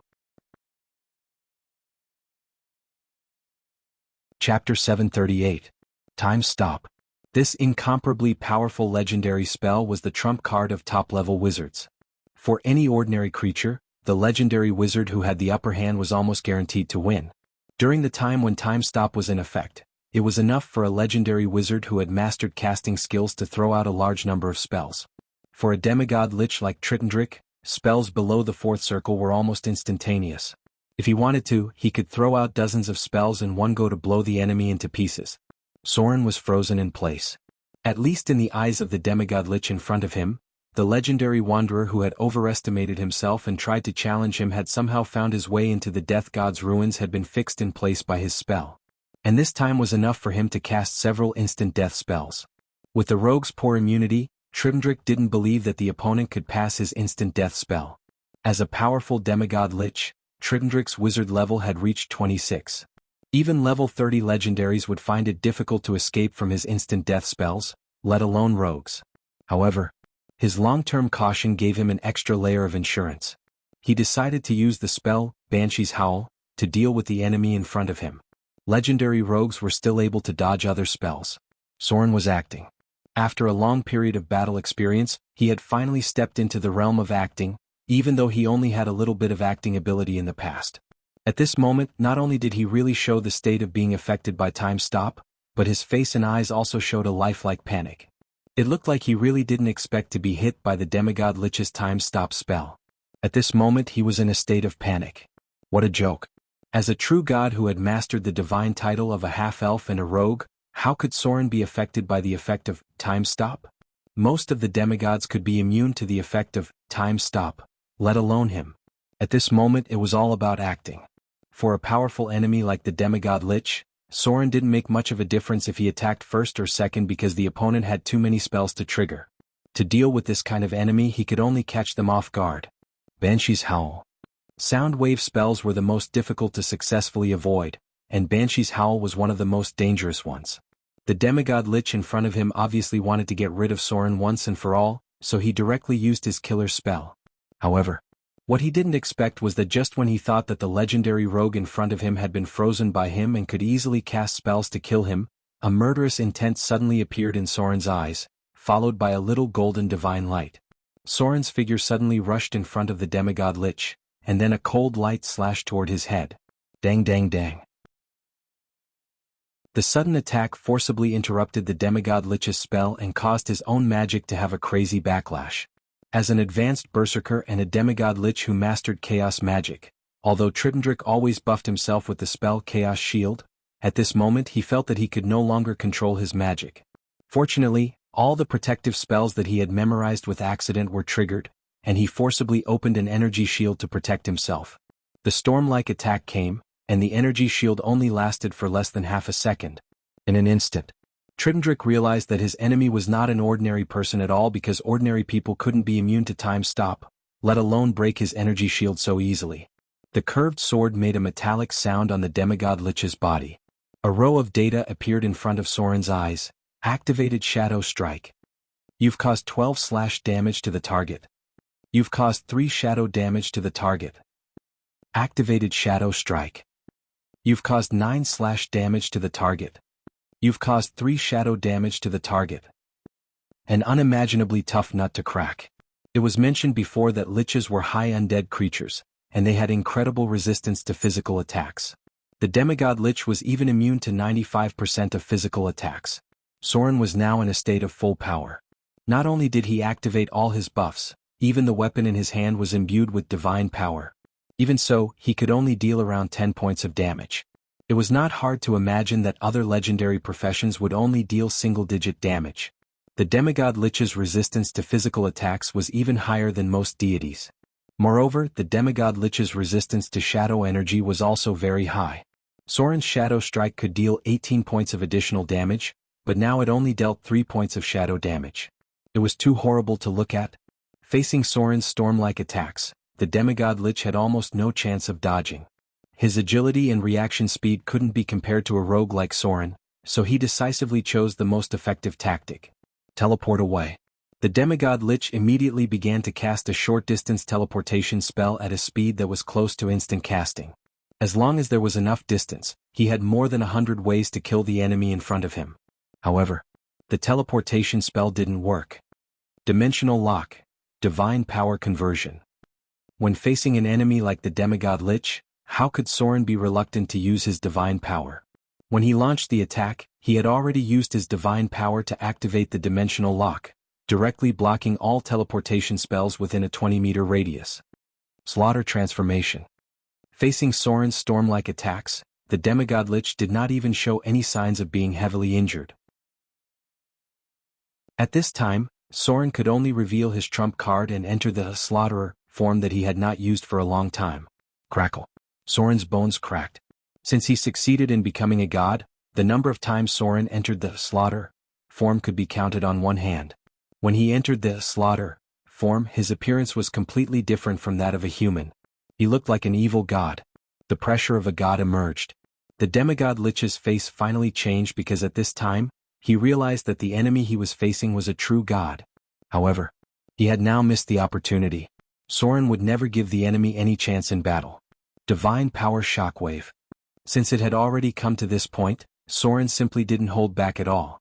At the moment when he transformed into the Slaughter form, the surging divine power value directly rushed out like a tide and turned into a terrible shockwave that hit the demigod lich in front of him. Divine Power Impact. This was holy damage that could ignore any resistance. P.S. From tomorrow onwards, the side story of the Queen of Succubus will be updated on the public account. The initial insertion point is the demon incarnation branch that was forced to be cut because it couldn't write more than holding hands. The side story will be updated one after another outside of the main story to make up for some missing parts of the plot, as well as part of the side story of the Queen of Succubus and the Fallen Witch. You can see it tomorrow on the public account. Chapter 739. The outcome of the battle had been decided. For a saint who was the incarnation of a god, a little chance was enough for Soren to erase any possibility of the enemy turning the tables. He would never give the demigod lich any chance to escape. Therefore, when the divine power shockwave exploded, Soren launched a second wave of attacks. This time he activated his epic divine power ability, and every attack he launched was imbued with his own divine power. This was the difference between a true god and a false god. Soren's divine power was able to completely suppress the demigod lich's power. The power of the law of divinity was able to ignore all immunity tests, and it was able to inflict real damage on the demigod lich's soul. Ah! The demigod lich's soul screamed. As a high undead with powerful immunity, the lich could no longer resist Soren's attack. With the rapid consumption of divine power, its body gradually shattered and collapsed, which meant that the body of the demigod lich was completely dying. However, this alone wasn't enough. The demigod lich kept his soul and a trace of life in his phylactery. Even if he was killed by a powerful enemy, he could still be restored through the phylactery. In this case, he would only be weakened for a short period of time before being revived. The demigod lich was dead. However, Soren did not receive any slaughter EXP, which meant that the enemy was not completely dead. Slaughter domain. A powerful domain was activated, and Soren's sight passed through the barrier of the spiritual realm. He then slashed at a distorted soul with his curved sword. Killing the body was not enough to kill the demigod lich. Only by killing the soul could the enemy be completely defeated. No. The demigod lich's soul was torn apart by Soren's sword. The power of divinity shrouded everything nearby, and the slaughter domain suppressed its soul, completely eliminating any possibility of it escaping. At the same time, as the demigod lich's soul was killed by Soren, a crack suddenly appeared in an inconspicuous metal floating object in the astral plane, and then it instantly shattered. An intelligent and crazy demigod lich. It threw its phylactery into the sea of the astral world. If it wasn't for Soren's slaughter domain, who would be able to find its phylactery in the vast astral world and kill it? I'm afraid. The only possibility was that there was a 1 in a billion chance in the astral world that some special situation would destroy this palm-sized phylactery that was extremely sturdy and enchanted with countless spells. Without a domain related to death, even if a deity wanted to kill a lich, he would have to seal the space and completely destroy the soul. And to do so, one would need at least the strength of a mid-tier god. The lich was completely dead. At this moment, a series of data appeared in front of Soren's eyes. Following that, countless soul fragments entered his body, and the divine light was gradually absorbed by Soren. A very small part of it was integrated into the divine artifact machete in his hand. It was not complete yet, but it still had the possibility of further growth. Kill demigod lich. Extracting target's soul energy. You've gained 819,000 slaughter EXP.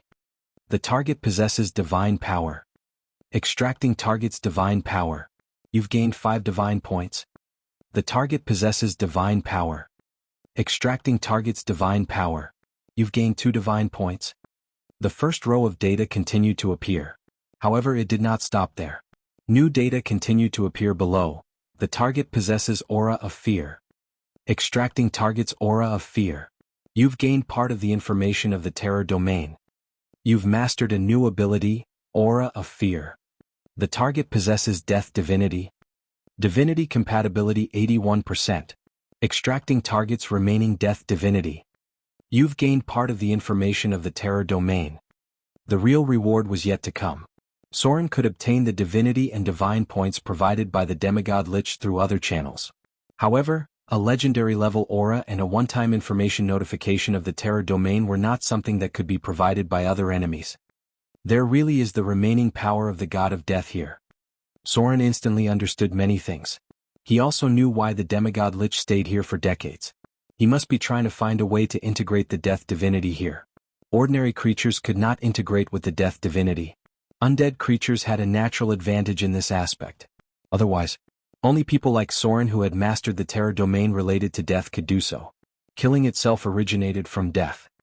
Aura of fear, deity's domain. You have mastered the power of fear. When activating the terror domain, all nearby enemies must go through a compulsory test of immunity. Otherwise they will fall into all negative states caused by fear such as panic, escape, tremble, surrender, and so on. The difficulty of the aura of immunity is determined by your profession level. Divinity can reduce or increase the chances of enemies passing the test of immunity. Aura of fear. This was a power that many powerful evil gods, demons, and devils could master. Almost every archdemon had the ability of aura of fear. They used fear to enslave their servants. Soren's aura of fear was obviously more powerful because he had a trace of the divinity of fear. After acquiring this powerful aura of fear, Soren's gaze of fear, divinity, seemed to have disappeared. The power of this aura of fear had been integrated into the aura of fear. The second aura of fear. Soren now had the evil aura and the aura of fear. Both of them had an area of effect and did not consume any energy. It was similar to the dragon aura of a high-level dragon. The aura of fear could only be activated when the saint form was activated. However, the aura of fear did not have any requirements. One is the evil aura, and the other is the aura of fear. Soren looked at the corpse of the demigod lich and touched his chin. He murmured, "It seems that I have mastered the 2 auras of an evil god. I'm going further and further on the path of an evil god." The battle was over. Soren quickly cleaned up the battlefield. He did not have time to identify the things he found on the corpse of the demigod lich. He then followed the passage to the lower level of the ruins. If he remembered correctly, There was a very powerful Thousand Souls leader here. He had to kill the Thousand Souls leader to completely clean up the ancient ruins. He was also very curious about what the demigod Lich was doing down there. Chapter 740. Soren cleaned up the battlefield quickly. The demigod Lich didn't have a lot of good stuff on him, only 3 legendary equipment. A tattered robe, a magic staff that increased spellcasting speed, and a somewhat familiar ring. Soren had no use for the first 2, so he could only bring them back to Gloria to see if they could repair them. The reason why the last ring looked familiar was that it looked similar to the Lich ring that Soren had obtained before, but the magic aura on it was stronger. The demigod Lich must have enchanted it with multiple spells. Other than that, there were only a few other things left. However, these weren't the only things that were valuable to Soren. He quickly entered the underground ruins and found himself in a huge laboratory. There were all kinds of glass bottles that contained many biological organs that would make one's scalp tingle. On the left was a large alchemy table and on the right was a huge bookshelf. There were no signs of enemies and the head of 1,000 souls didn't seem to be down there. It might be somewhere else in the underground ruins. Since he was already here, Soren naturally had to take the valuable things away. He only took a look at the table and lost interest. He only took a few valuable materials such as mithril, and mithril. Damn. The demigod Lich must have gone to the Underdark to rob, because Soren found a fist-sized mithril on his table. This was half a year's worth of mithril in the Underdark. There were many other things such as adamantine, gems and dragon blood. Soren stuffed them all into his storage space. He would bring them back and let Gloria sort them out. Then it was a mess of organs. Soren looked around and felt a little disgusted, so he only took a glass bottle that seemed to contain the Elder's Eye, legendary beholder. The most important thing was at the bookshelf. The demigod Lich wouldn't collect too many treasures. To him, power and knowledge were the most important things. Soren found a lot of spellbooks. There was even a spellbook that made Soren tremble a few times. He couldn't help but show a look of surprise on his face. Legendary book. This was a spellbook that recorded several legendary spells. Whoosh. Soren quickly turned a page. He glanced at the table of contents and saw the spell label. Time Stop. Banshee's Howl. Wish. Greater Accident. Sword of Destruction. Xenomorph. There were a total of 6 legendary spells in this book, which were all top-level spells that couldn't be mastered through conventional means in the current material plane. Some of them were not seen by Gloria and some of them were not even the demigod Lich. Which meant that he couldn't master these legendary spells. Have the ability to use right now. These legendary spells have spells, Lich. Time Stop. Soren was very happy. He murmured, if I bring it back, Gloria can also learn this legendary spell, right? Speaking of Time Stop, Soren remembered a joke. There was an adventurer who said that if he could master Time Stop, the beautiful girls on the street wouldn't even know how they got pregnant. As soon as he finished speaking, his adventurer companion next to him looked at him with a strange, mournful look. The guy didn't seem to react.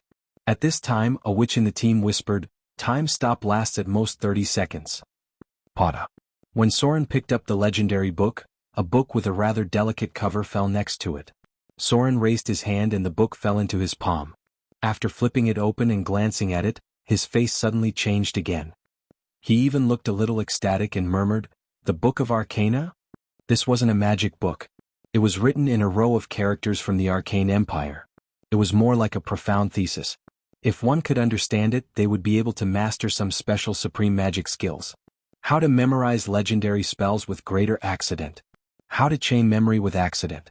How to control the trigger conditions of accident. There were only 3 titles on the book, each with a chapter and a prologue. This wasn't a magic book, but the personal notes of a grand arcanist. Why were the spellcasters of the Arcane Empire so powerful? A large part of this was because they had mastered some special supreme magical techniques. The arcanists were also far more proficient in the application of unexpected spells than anyone could imagine in this era. Chain accident. This was one of the supreme magic skills of the arcanists. They would set special conditions to trigger the chain accident, which would eventually form a chain reaction. When encountering a powerful enemy, all the preparation work would be completed in an instant. In short, one would automatically cast a large number of protective spells when encountering an enemy, while the other would need to slowly cast spells after discovering the enemy. That was the difference. The value of the arcane book in front of him might be more amazing than the legendary book. Of course. This was for the legendary spellcasters. Anything else? After discovering so many valuable things in a row, Soren simply turned the entire bookshelf upside down. Who knew how much precious knowledge this lich had collected in his long life? Soren simply took it all away after reading the last few pages.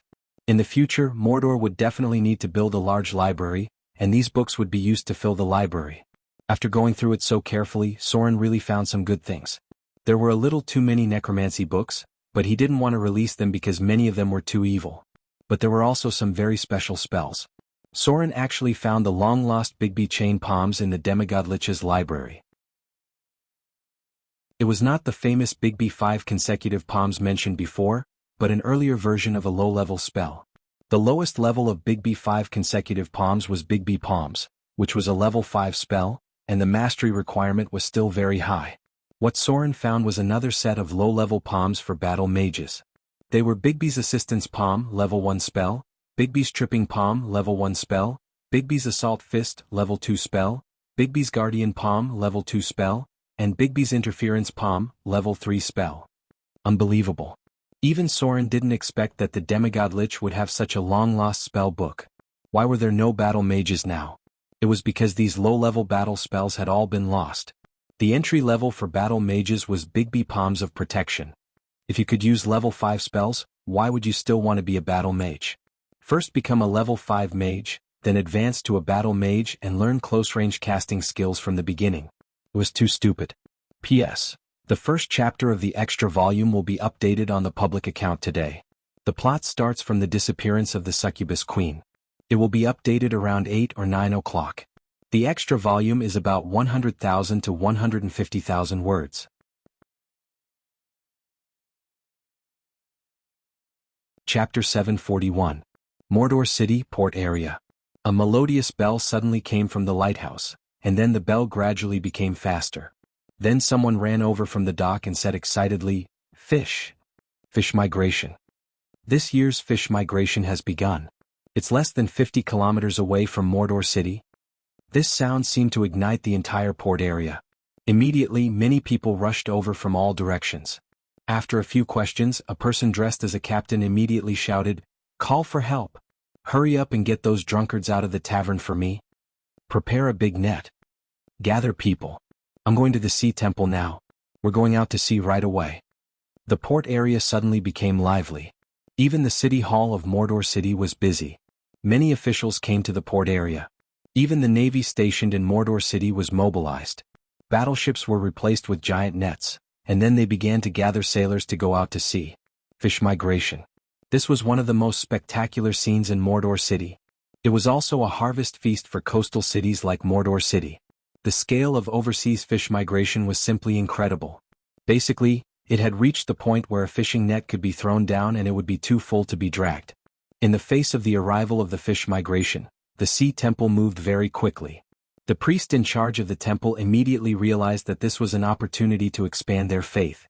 The Naga sirens rarely appeared in front of the mortals and temporarily built a small altar in the dock area. The sea goddess blessed the city and promised that there would be a good harvest for 3 years, so this time the scale of the fish migration was even larger. This even alarmed Gloria, who had just finished an experiment. With the skyrocketing population of Mordor City, the food rationing was naturally a little tight. Now was the spring planting season, which was a time of shortage. The price of food on the mainland soared. Although Mordor City had stocked up a lot of food, it was not suitable to buy from other places. Fly. Gloria waved her hand, signaling the officials who came to report to leave and let them handle this matter. Then she flew into the air and flew towards the sea. The outer islands were dangerous. Even something like the migration of fishes required some powerhouses to oversee it. This was because a school of fish represented an abundance of food. This food was very likely to attract the deep-sea beasts to feast on it. This was a feast to be shared. If they were careless and provoked, these deep-sea beasts might attack the fleet. Ships set sail one after another. The navy of Mordor City was also moving quickly, while a group of officials in the city hall were biting their pens and thinking about how to formulate taxes. The rich catch was a blessing from the goddess of the ocean. This was a gift unique to the city of Mordor. It was certain that the fishing boats that went out to sea this time had a big harvest, but these harvests could not be given to those people. They had to pay the corresponding taxes. There had to be a certain level of taxation, or else it would cause dissatisfaction among the lower class. This was a test of their ability. Soren's philosophy was not to collect more taxes, but to exploit and oppress. There had to be some leftovers for the lower class. They had to come up with a tax plan that others could accept.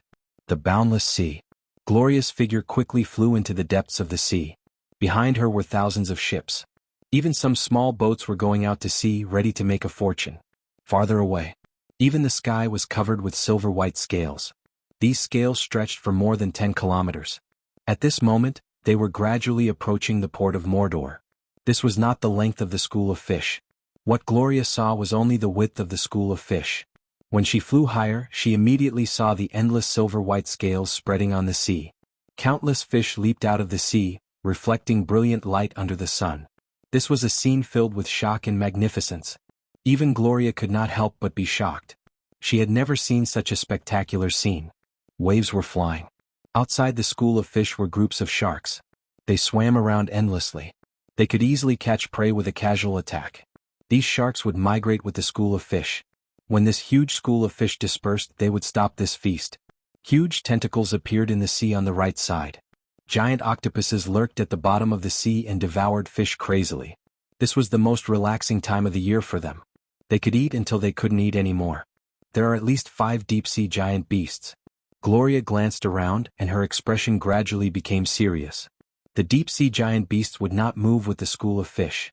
They would ambush and eat where the school of fish passed by.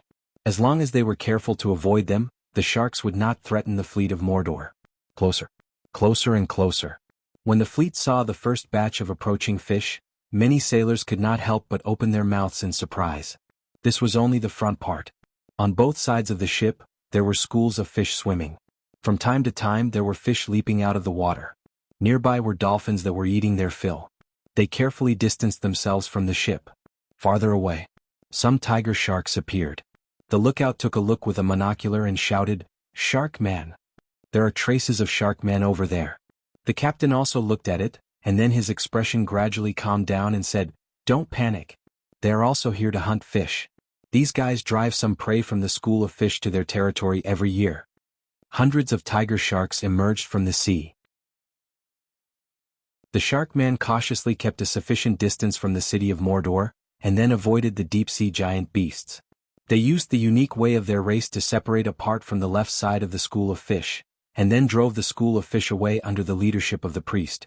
They used a special sound wave to guide the school of fish and directly took away tens of millions of fish. This kind of thing will continue to happen on the way of the migration of fish. Sharkman, dark-scaled Naga, tidal fishmen, Amazon warriors, and so on. Every race near the overseas area will enjoy a feast during the migration of fish. Cast the net. Cast the net. Idiot. Wait a minute. The silver-scaled fish behind are more valuable. Wait for their school to come over and cast the net. Angry roars rose one after another.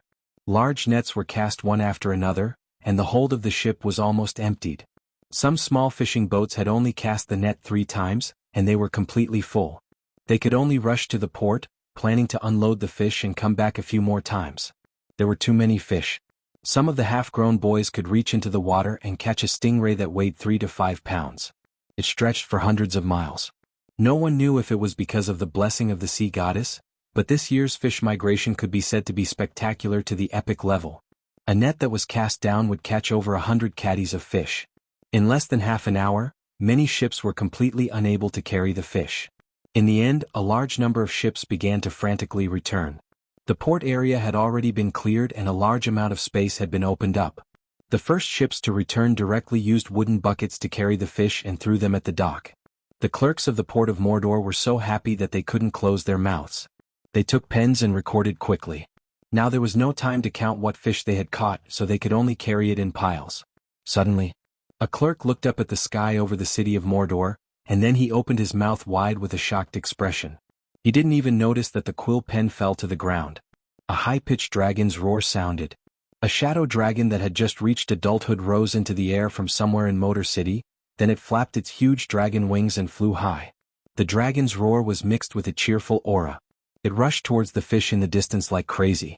It dived directly into the bottom of the sea, and then rushed out from the bottom of the sea. A gust of wind whistled. The figures of the Quetzalcoatlus also rose into the air. This was a feast for everyone. The Dragon Knights of Mordor City also released their mounts to let them have a good meal.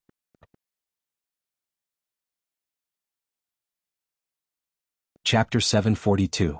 The harvest ceremony was still going on. In less than half a day the port of Mordor City was full.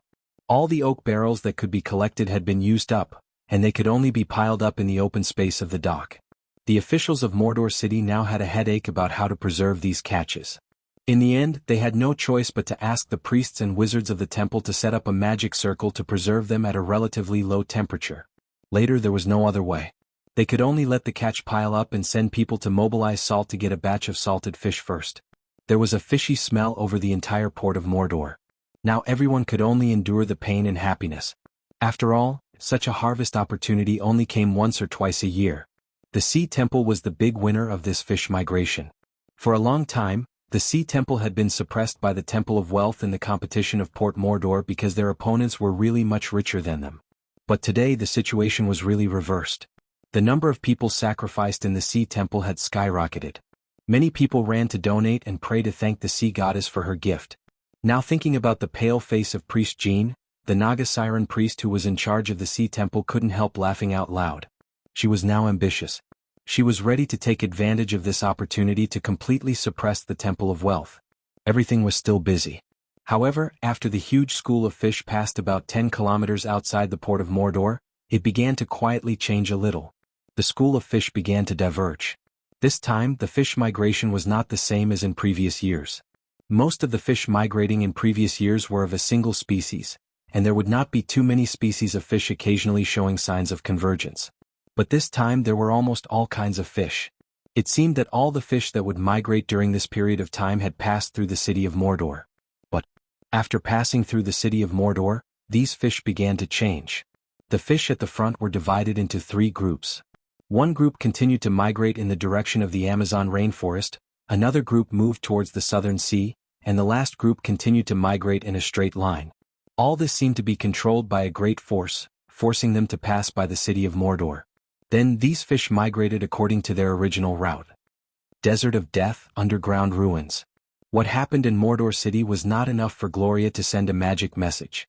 What he was busy with now was to plunder the treasures of the demigod Lich. All the books had to be taken away.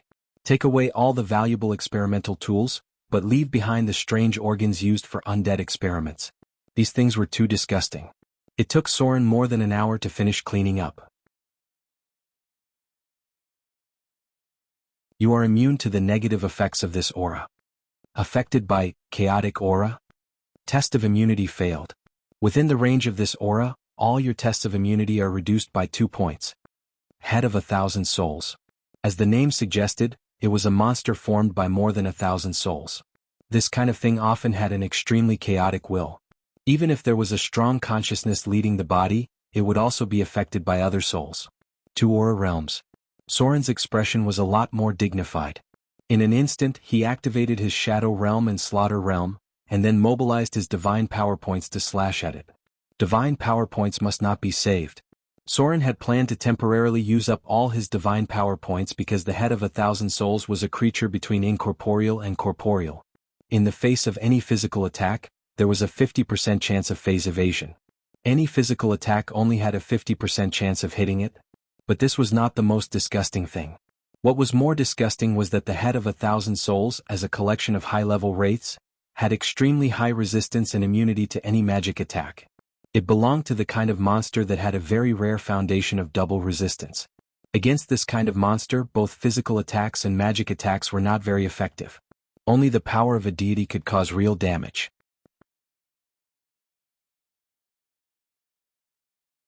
Chapter 743. Sizzle, sizzle, sizzle, sizzle, sizzle, sizzle. The moment Soren and the Head of 1,000 Souls clashed, something unprecedented happened. Time had to stop here. First of all, after encountering the Head of 1,000 Souls, Soren first slashed at it, but because of the particularity of the Head of 1,000 Souls, its body directly transformed from a solid to a virtual body, and then it dodged. Then, Soren realized that this monster could not be defeated easily with normal physical attacks. This was because when he activated the Slaughter Domain, he added some divine power to his weapon and used it to attack the enemy. This time, the head of 1,000 souls could not dodge the attack with its half-spirit body. It screamed in pain as it was struck by Soren's sword. However, at this moment something strange happened. Soren's sword landed on the head of 1,000 souls' body. While dealing damage to the enemy, a row of data appeared in front of his eyes. Target hit. You've dealt 36 plus 24 divine power / damage to the target. Extracting soul energy from the target. You've received 3,600 slaughter EXP. Target hit.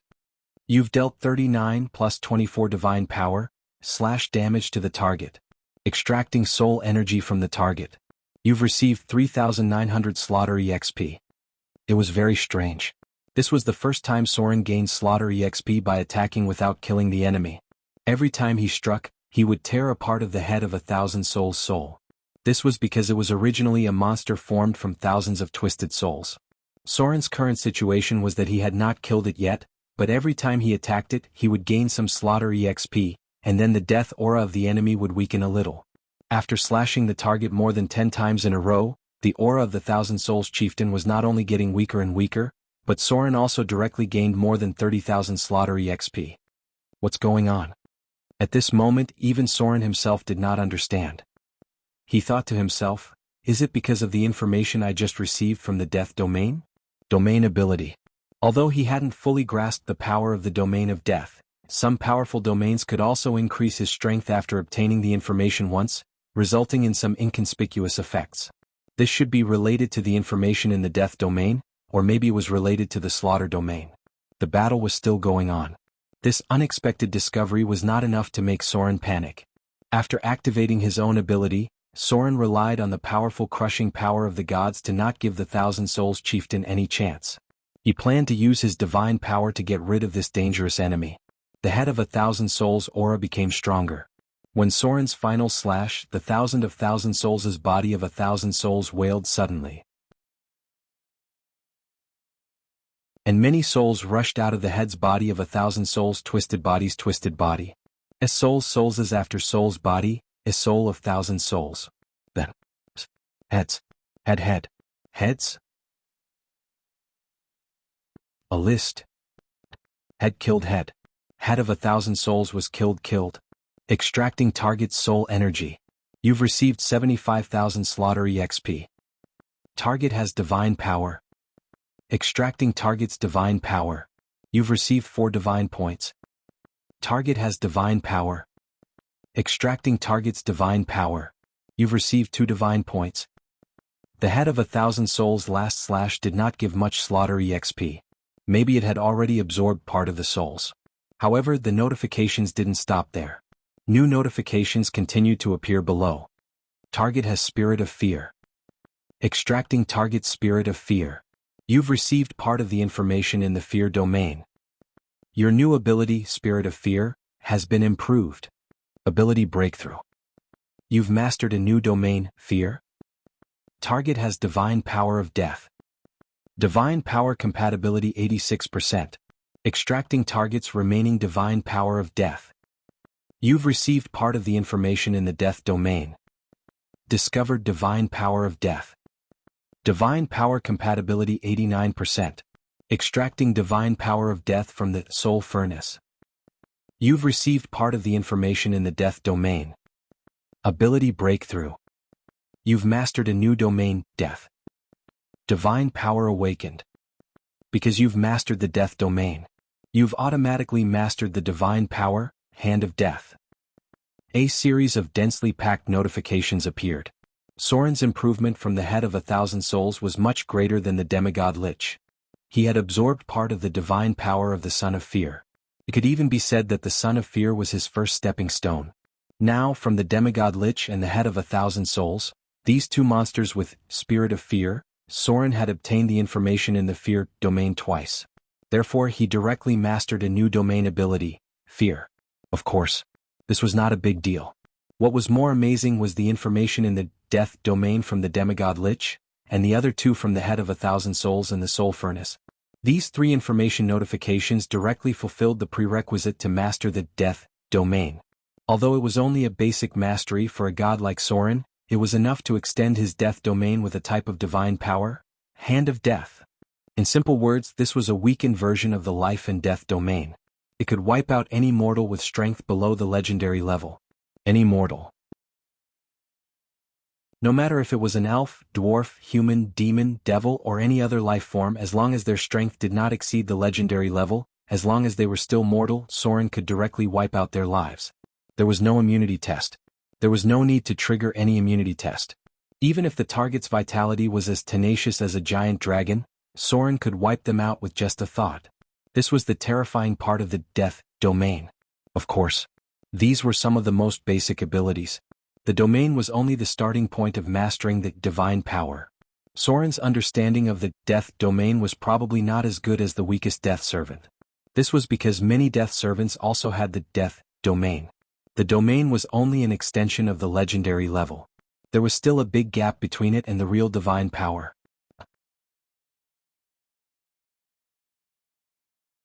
Chapter 744. With the death of the head of 1,000 souls, the energy on the soul furnace became mixed. The remaining energy was not needed by Soren. Because there were too many souls, his consciousness was too messy. This was an extremely impure energy. Perhaps it was very attractive to the demons of the chaotic camp, but to Soren, it was almost like poison. The divine energy had been completely devoured by him. The slaughter domain was so thirsty for the power of the gods that there was almost no possibility of leaving any behind. The ghostly flames that were burning around gradually extinguished. As the last bit of power left by the gods was absorbed by Soren, this place was really abandoned. An inconspicuous statue appeared in front of him. Soren glanced at it and confirmed its identity. This was indeed the temple of the King of Bones.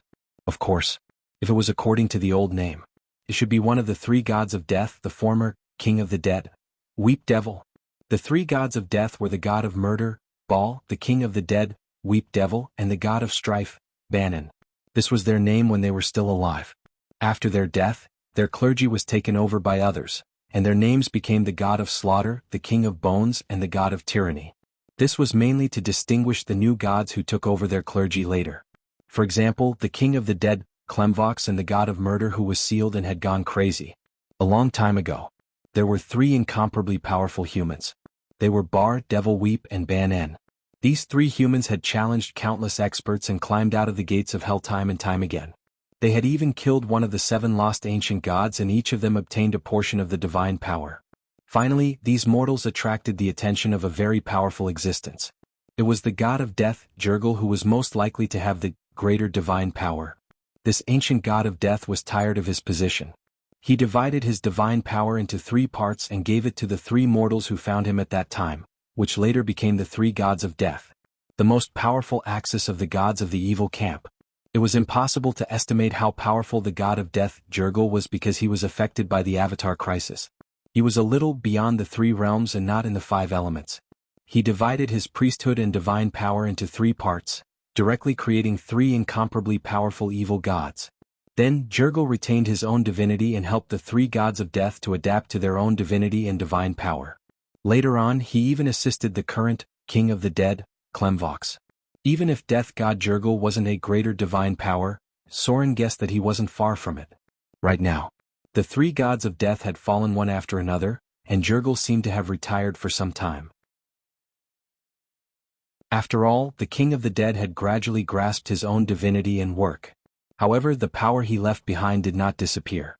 The core power of massacre was still in the sealed body of the murder god, and the power of death was controlled by the King of the Dead. Although the Dread Lord had died, most of his power was still in the dread throne of the bottomless abyss. Interesting. The 2 previous Avatar crises, as the core that stirred the multiverse, were both related to the powerful forces left behind by death god Jurgil. His power was enough to create 3 great divine power gods. Death god Jurgil. There were very few legends about him, but many adventurers believed in a conspiracy theory that the Grim Reaper had given up his power not because he was tired of it, but because he was guarding against an even more terrifying existence. For example, another greater divine power god. There were very few ancient gods among the existing gods. Even Mother Earth and Father Oak were gods that were born in the material plane. In other words, there were only ancient gods of their level in the material plane.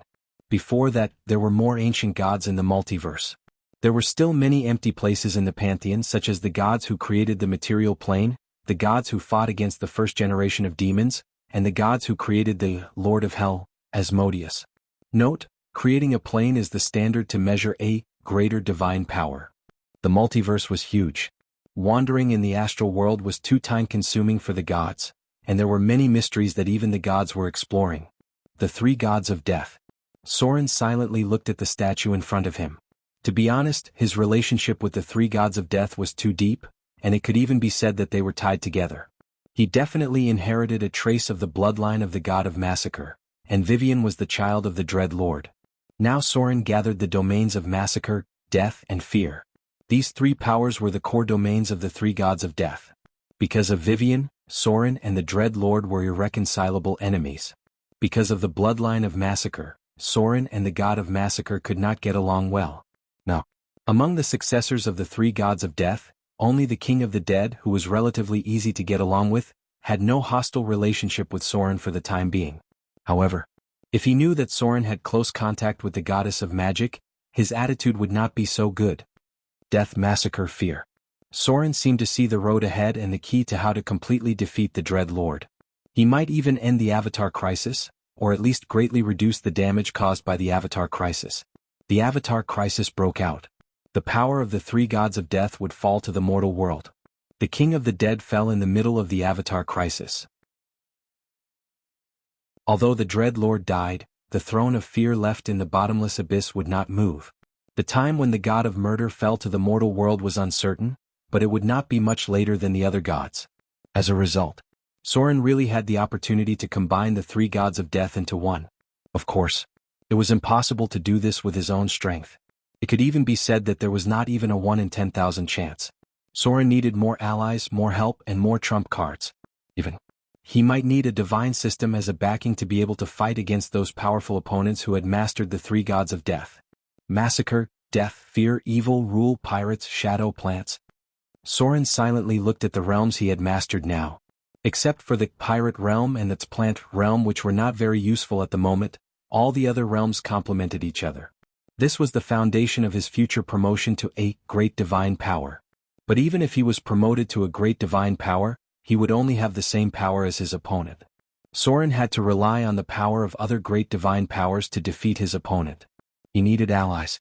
At least strong allies with mid-level divine powers.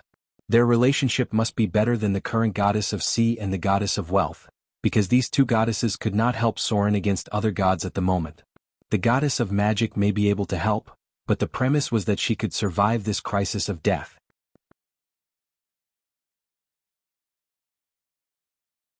Chapter 745. The battle was basically over.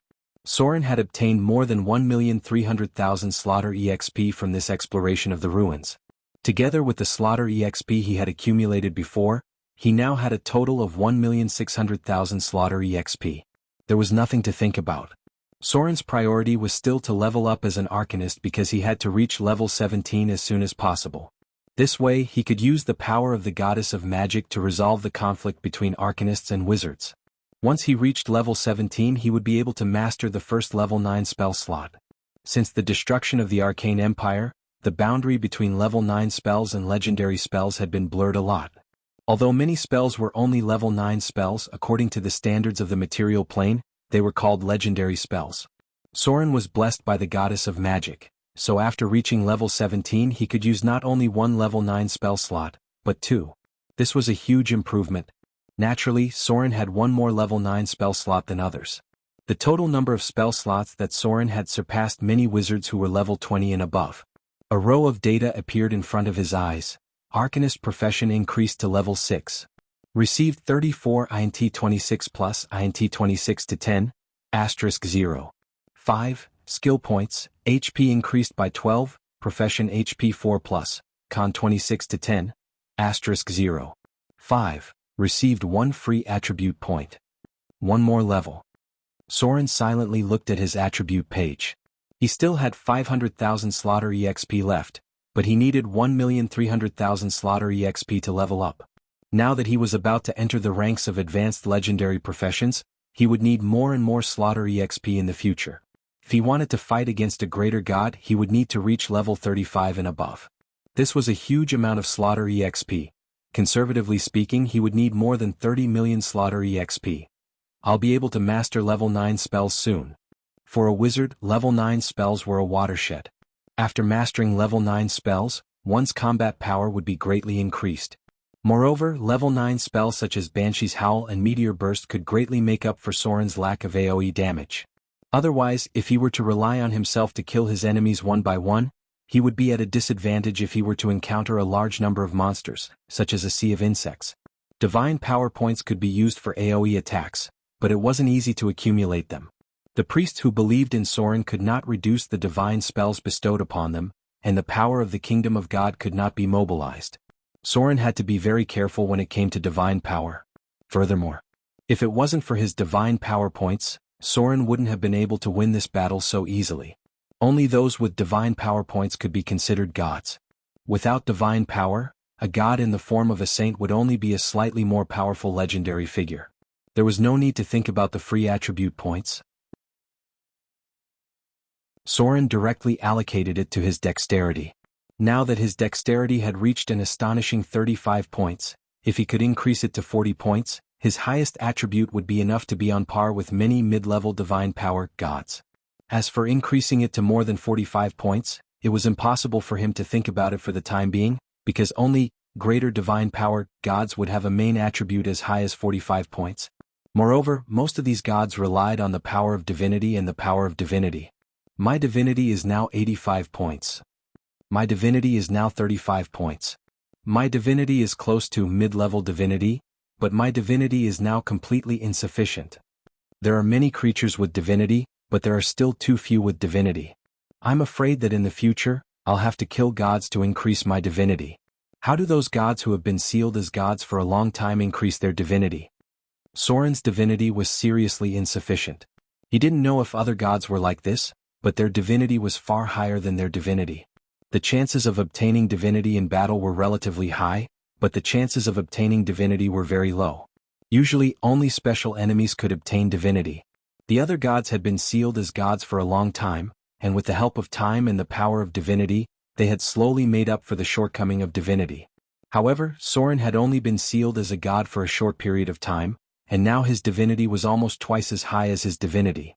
With the death of the demigod Lich, the underground ruins were completely out of control. The skeletons that were under his control had now become wild monsters, and basically, they would take the initiative to attack any living thing they saw. Since Soren was already here, he planned to harvest these skeletons, which would at least give him tens of thousands of slaughter EXP. Soren didn't know if it was an illusion or not.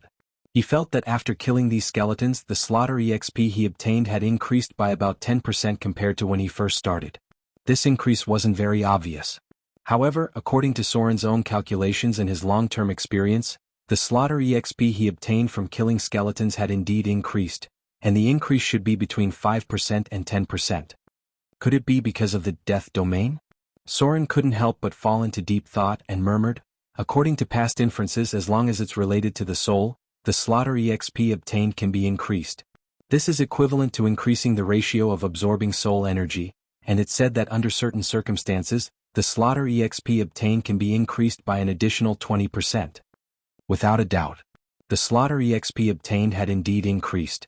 Perhaps it would only increase by a few hundred points each time, but a little makes a mickle, and it shouldn't be underestimated.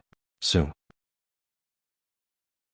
The monsters in the underground ruins were almost all cleared out by Soren. After killing all the skeletons, Soren did a little calculation, and was surprised to find that he had obtained about 100,000 slaughter EXP. If he had the chance to farm some more, it wouldn't take long for him to be able to learn a level 9 spell. Basically, there were no more monsters.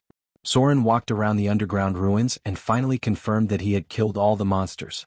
Then he collected a little bit of gold and silver, and planned to leave the ruins of the God of Death. There were many ruins in the Eastern Kingdom. Although it was very dangerous and some of them could even kill the gods, there were still many that could make Soren challenge them.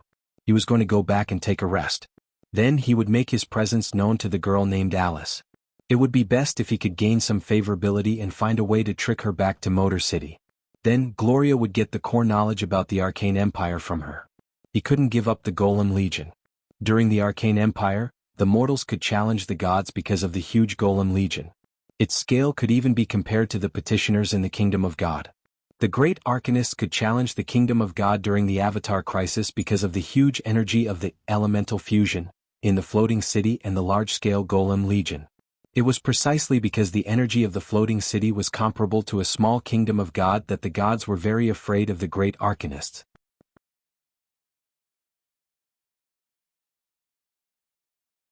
Chapter 746.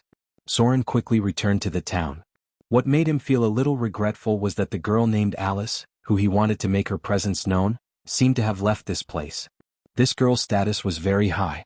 She probably only stayed in this place and wouldn't stay here on a regular basis. Moreover, this was just a very ordinary town. For a legendary level golem master, it wasn't very attractive. However, surprisingly, Soren managed to get some interesting information from the tavern dancer. It seemed that a divine artifact had appeared in the Eastern Kingdom. The flail. A legendary flail that was rumored to have the power to easily destroy other legendary level weapons. Currently, the entire Eastern Kingdom was in turmoil. Many forces were looking for and fighting for this divine artifact. However, no one knew where the divine artifact was. The only thing that could be confirmed was that a very powerful divine artifact had appeared. The flail? Soren couldn't help but be startled when he heard the news. This was because there were very few divine artifacts like the flail. The first thing that came to his mind was the broken part of the divine artifact that he had. Could it be the flail of time? The more Soren thought about it, the more he felt that it was possible. This was because the flail of time was one of the most powerful divine artifacts in the material plane. It was also famous for its high armor penetration. It had a shocking destructive effect on any equipment below the divine artifact level. It was because the flail of time was too powerful that it was taken apart again and scattered all over the world. It wasn't strange for the flail of time to appear in the Eastern Kingdom. This was because the Eastern Kingdom used to be the core of the civilization. It can't really be the flail of time, right? Do you want to fight for it yourself? Soren couldn't help but fall into deep thought. The flail of time wasn't any weaker than the Holy Avenger. However, this weapon wasn't very suitable for Soren. Although he could use the flail of time with the help of omnipotent hands, it wasn't a suitable weapon for him. However, the flail of time was too powerful. It would be a pity to just give it up. Moreover, Soren already had a part of it. As long as the 3 parts of the flail of time were gathered, its combat power would surpass most ordinary divine artifacts. One shackled head was an elemental attack. Once the 3 parts of the chains of time were gathered, they would be able to attack with 3 different elements at the same time. Even a god couldn't defend against all of them. This godly item was famous for its amazing ability to break through defenses. If the attributes of all 5 heads were gathered, then the final age flail would be able to attack the enemy with 5 different attributes at the same time. Even against a legendary profession, the damage would be close to crushing. Soren had the tracking divinity. In theory, as long as he found traces related to the flail of time, he would be able to use the power of his priesthood to locate his target. During the Avatar crisis, divine artifacts were born one after another. If Soren had 2 shackled heads in his possession, he would only need to find 1 more to obtain a divine artifact of at least tier 3. This was a divine artifact. Even if it wasn't suitable for him, it would be a pity to give it up. She seemed to be unwilling to give up. After giving it some thought, Soren decided to pay attention to this matter first. The temporal flail was shockingly powerful, and it was the only divine weapon he had ever seen that was comparable to the Holy Avenger. If possible, it was better to think of a way to snatch it. Since Alice had left this place, Soren didn't need to stay here any longer. He could travel around the Eastern Kingdom to see if he could find any valuable relics that weren't life-threatening. At the same time, he also needed to pay attention to the news about the temporal flail. With so many people fighting for this divine artifact, it would definitely cause a huge commotion. Since there was still time, Soren also identified the ring on the demigod Lich's body. It was very surprising. It was also a divine artifact, but it was only the lowest tier 1 divine artifact. Item type, Gus ring, +1, item grade, tier 1 divine artifact, item description. This is a ring made by a famous demigod Lich. Later on, it was enchanted by other Liches. It is engraved with an extremely complex magic array. It can make the user immune to all poisons and diseases. At the same time, it can make the user immune to most charm spells and mind control spells. A special alchemy technique was used on this ring. It could strengthen the spellcaster's ability and increase their casting speed by 1 second when casting any spell. Requirements: none. Equipment Effect 1. Poison Immunity. This ring has a special power. It can make the wearer immune to any poison attack. No matter if it's an alchemy poison, a natural poison, or a poison attack caused by magic, the wearer will be completely immune to the damage caused by them, as well as other negative statuses such as paralysis, rigidity, and so on. Equipment Effect 2. Disease Immunity. This ring has a special power. It can make the wearer immune to any disease attack. No matter if it's a disease caused by magic or a disease infected by oneself, the wearer will not be affected in any way. Even the most terrible plague can't threaten the wearer of this ring. Any disease spells will be ineffective against the wearer. Equipment Effect 3. Immune to most charm and mind control spells. Equipment Effect 4. Increase casting speed by 1 point. Equipment Effect 5. 1 additional level 6 spell slot, 1 additional level 7 spell slot, and 1 additional level 8 spell slot. Equipment Effect 6. Greater Haste, can be used twice a day. Equipment Effect 7. Increase magic resistance by 10 points. Equipment Effect 8. Increase regenerative ability. Base HP recovery rate per hour +1. Equipment Effect 9. Defense level +2. Damn. After looking at the attributes of the Gus ring, Soren's expression suddenly became a little awkward. Most of the Lich rings in this world were similar. In simple terms, the Lich ring was a kind of enchantment alchemy process. There would be a big difference depending on the strength of the Lich who made it. However, most of the basic abilities were similar. The +5 Lich ring that Soren obtained before had a curse effect. It had a lot of similar abilities as the Gus ring. However, the Gus ring was more powerful. It didn't have a curse effect, nor would it reduce constitution. It also increased the number of times he could use Greater Haste, and had an additional level 8 spell slot. Other than that, there weren't any other differences. This was basically the +5 version of the Lich ring. Because of the power of divinity, the effect was much better. Forget it. It increased my casting speed by 1 point, as well as a level 6 spell slot, a level 7 spell slot, and a level 8 spell slot. If I add the blessing of the goddess of magic, my spell slots should be more than a legendary wizard, right? The effect was quite good. Soren directly equipped the ring. As a divine artifact that provided additional spell slots, the overlapping effect of the ring was ineffective. This was because it was an energy deflection force field. It couldn't be stacked on 2 at the same time. Poison, disease, charm, and other abilities were also useless. Soren wasn't afraid of these things at all. Fortunately, the additional spell casting speed and magic resistance were useful. If he had better equipment in the future, he would consider giving it to Gloria and the others.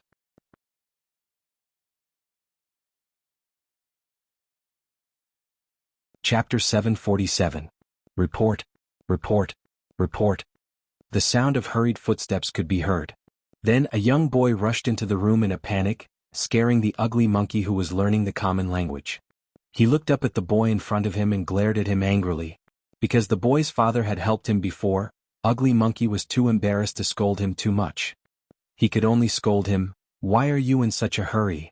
What about your usual training? Are you going to be like this in the future? You don't have any professional qualities of a rogue." Among the professions, being a rogue tested one's psychological quality the most, because good rogues were active in the front line, reconnaissance, assassination, exploration, and were born with short weapons in close combat. The professional characteristics of a rogue determined that they would encounter more dangerous things than other professions. A long time had passed in the blink of an eye. After Ugly Monkey graduated from the training camp of the Temple of Light, he began to lead a few disciples to teach the skills of a rogue.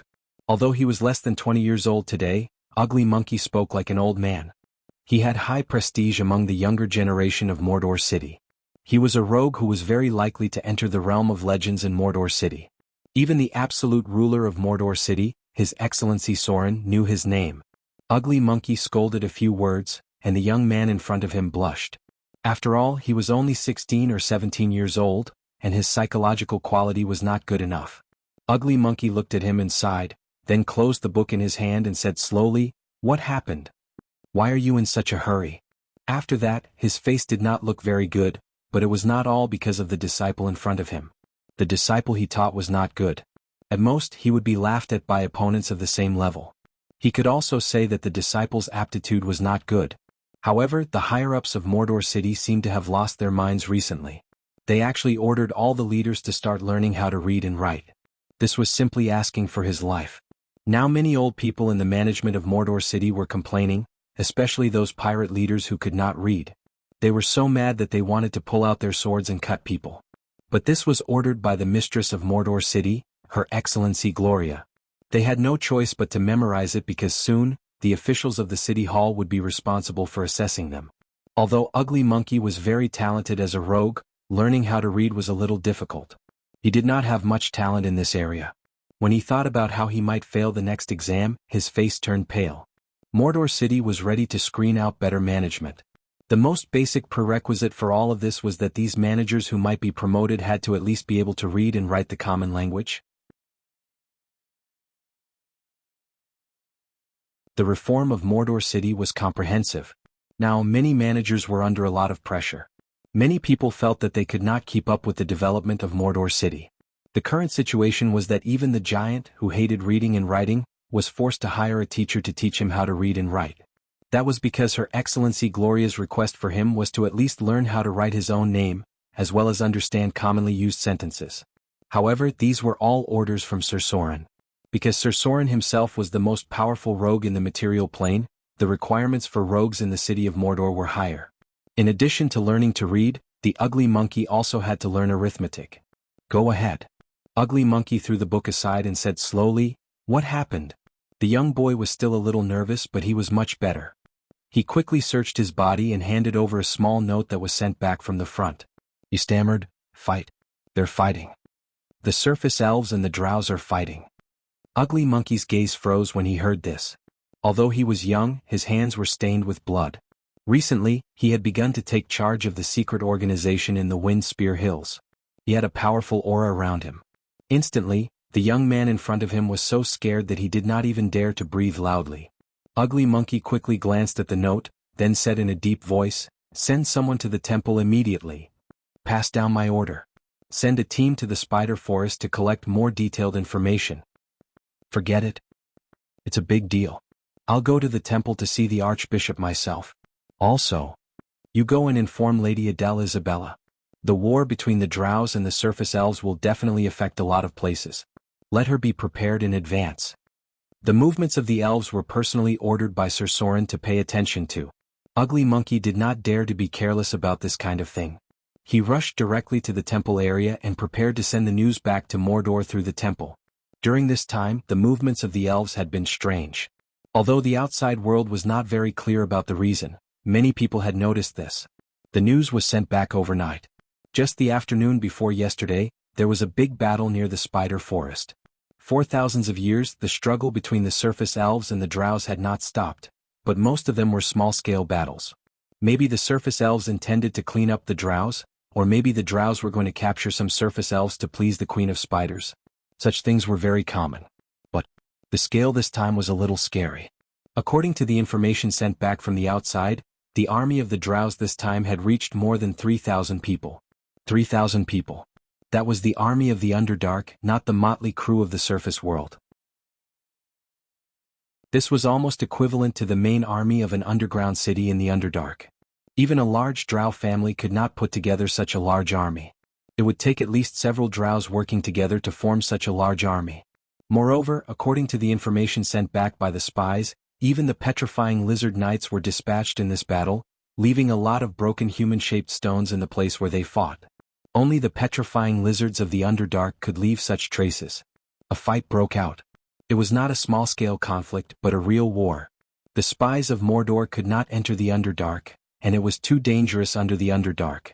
The drows retreated to the underground world after the battle, and there was no winner between the two sides. The drows did not seem to be at a disadvantage. Judging from the traces, they seemed to have the upper hand. The news must be sent back to Mordor immediately. The surface elves and the drows fought head-on. This was already a large-scale war that affected both races. Even an idiot could realize that this matter would have a profound impact on the whole world. The army of the Underdark was famous for its excellent equipment. If it wasn't for the fact that the metal of the Underdark couldn't be exposed to the sun, the drows had an absolute advantage in equipment.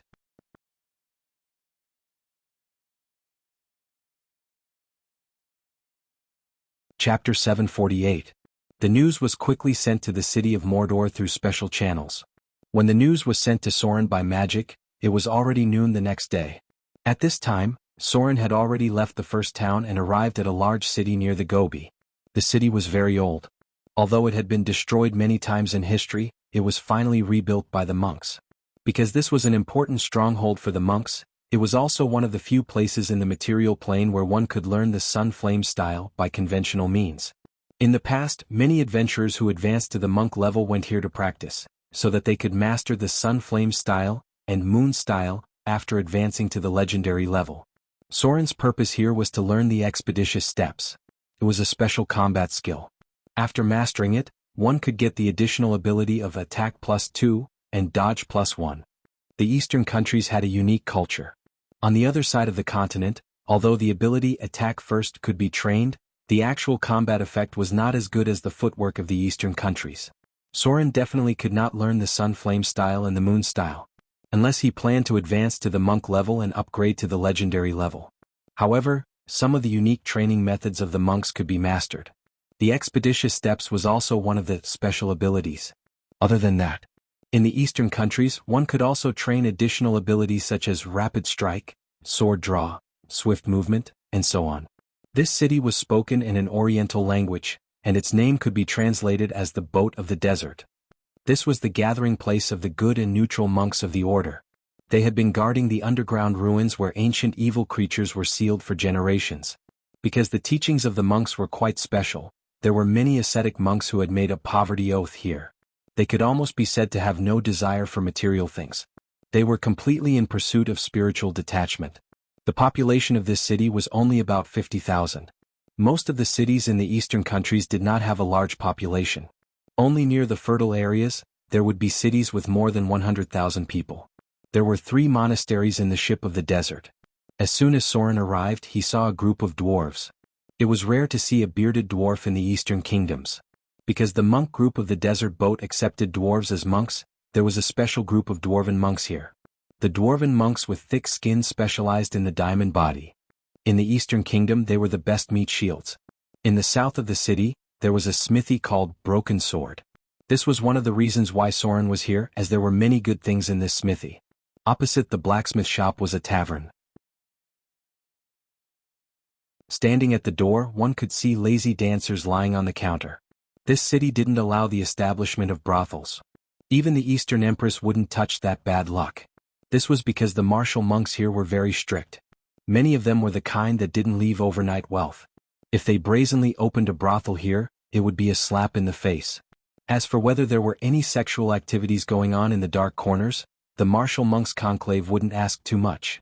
After all, they couldn't ask ordinary people to strictly follow the teachings like the monks.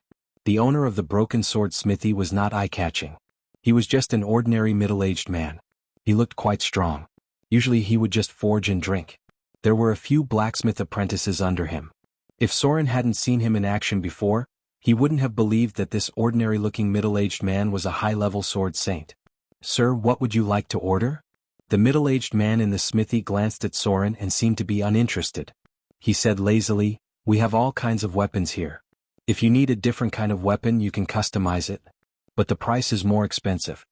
There were many different kinds of weapons in the Eastern Kingdom. Some monks even used scythes as weapons.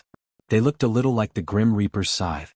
Many monks chose to fight with their bare hands, so the business of the smithy wasn't very good. Soren couldn't stay in the Eastern Kingdom for too long because the second wave of the Abyss demons would soon arrive. So he went straight to the point and said, "I heard that you have some underground relics here. Do you want to sell them?" "I want to pick a few." The middle-aged man couldn't help but squint. He looked at Soren up and down and said, "Follow me." Crick. The middle-aged man walked into the room and opened a door. Then the entrance to the basement appeared in front of them. Soren quickly followed him. The basement was very spacious. On the left side were rows of weapon racks. On the right side it looked more like a garbage dump because there were all kinds of strange things. He was a sword saint from the lawful evil faction. His secret identity was the leader of a grey organization. Their organization often went against the rules to find treasures and underground relics that weren't allowed to enter. So it was possible to find some rare and good things here. Many underground relics had terrifying monsters sealed. The monks didn't like adventurers to disturb places where ancient evil creatures were sealed. However, many places where evil creatures were found were ruins of the arcane empire. There were a lot of valuable things in those places. So, some organizations would secretly explore those places. The monks couldn't do anything about it. Sometimes they had to clean up the mess for them. For example, recently, some bastard opened the seal of the relics and several magic sunflowers came out of the underground relics. Soren glanced at the items and started to look for something. With the advantage of foresight, Soren could find some good things in advance. However, with his current identity as a god, it was difficult to attract Soren's attention unless it was valuable enough. So, Soren found a broken mask from the garbage. The mask was made of bone and looked a little bit ferocious. The surface was severely damaged, but there was still some magic light left.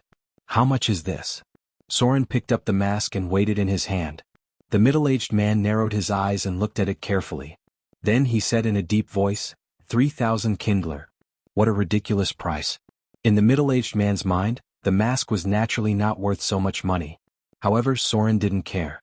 He directly took it, paid the bill and left. He came here for this mask. Now that the mask was in his hand, Soren directly left the blacksmith shop. He was going to buy the book to learn expeditious steps from the black market. This mask was a legendary item. However, now that it was seriously damaged, it was quite troublesome to repair. A legendary item was not enough to make Soren come here in person. What was more valuable was the spell imprinted on the mask. Simulacrum, a level 8 spell? Of course. If it was called Simulacrum, it didn't sound like much. If it was called a temporary version of Avatar, it would be much more cool.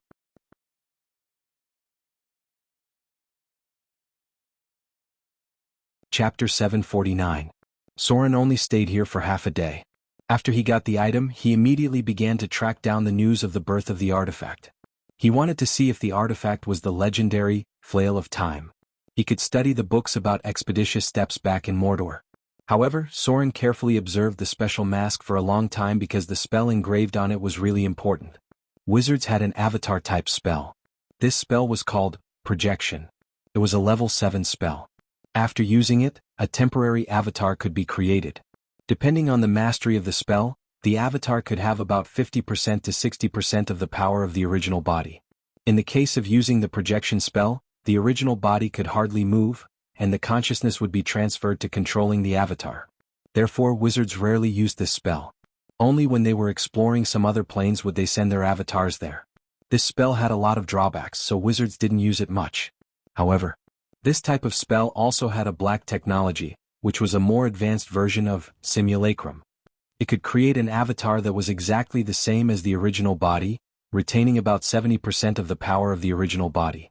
Moreover, this avatar could use some of the low-level spells in his memory. Soren's purpose was to obtain the Simulacrum spell engraved on it. It was a spell that was almost lost, and it was the most powerful level 8 spell so far. Simulacrum had no casting restrictions.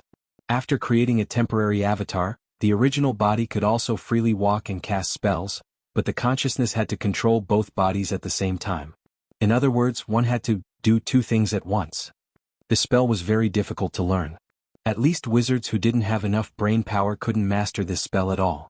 Simulacrum was used on a large scale during the Iroquois Empire.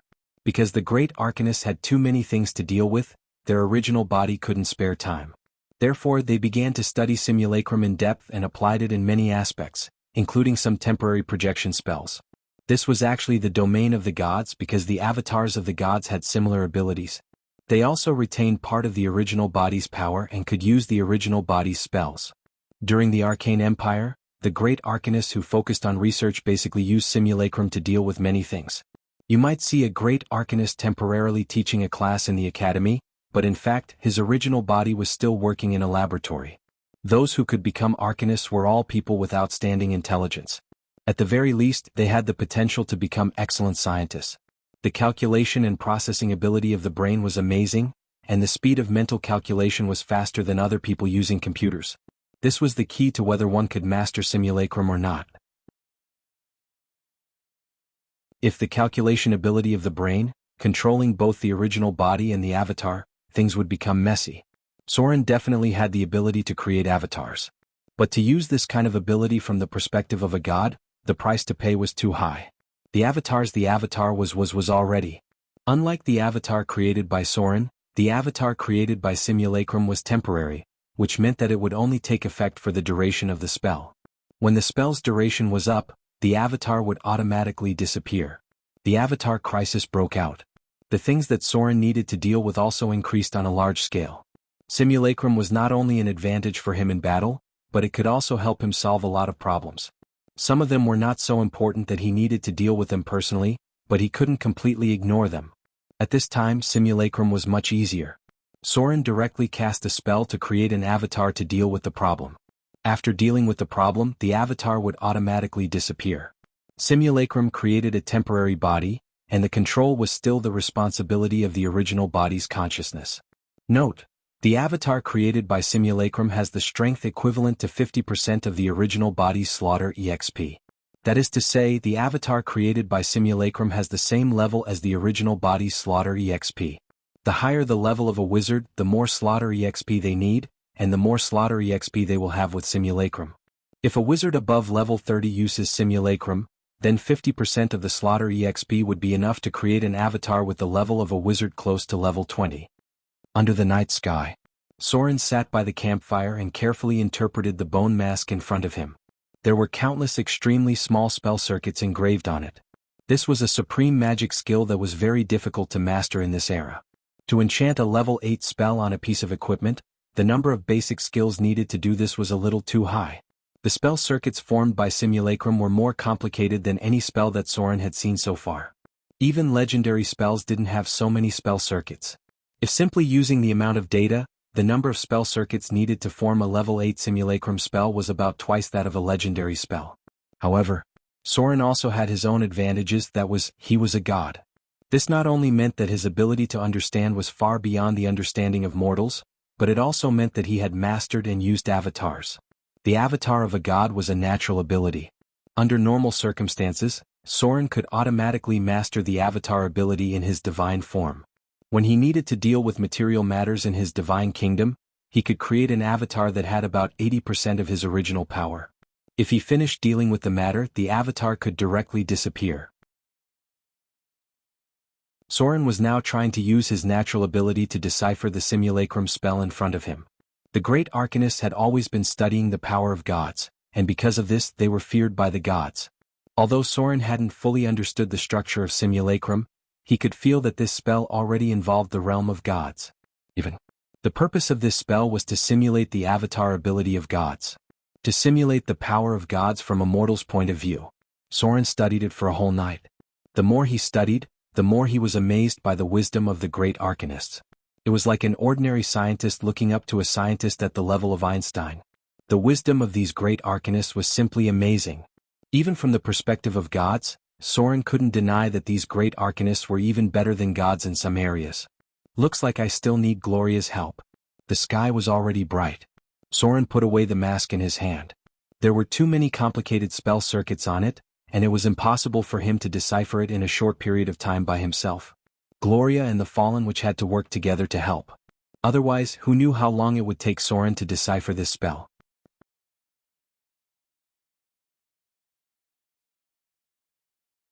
Chapter 750. Futu caught a cold. The extra chapter will be updated the day after tomorrow. Passing through a barren Gobi area. The land in front of them had a trace of green, and the soil here began to become fertile. Along the way there were also some figures of Droll. They were the high-ranking Droll who pursued the way of nature.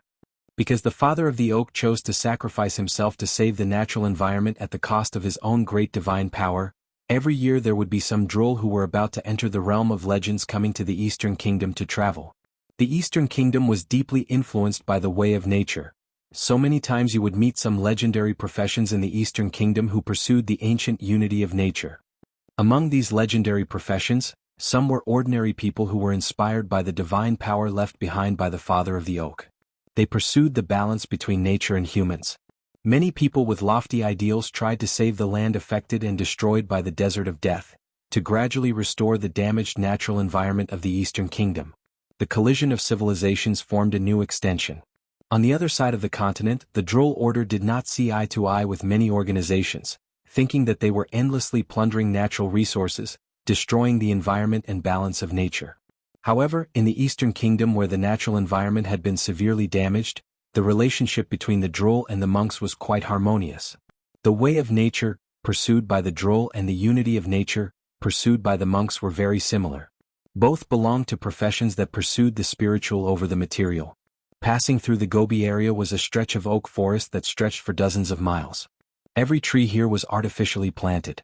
They were trees that were cultivated with magic, and were also a line of defense to prevent the chaotic energy of the desert of death from eroding the outside world.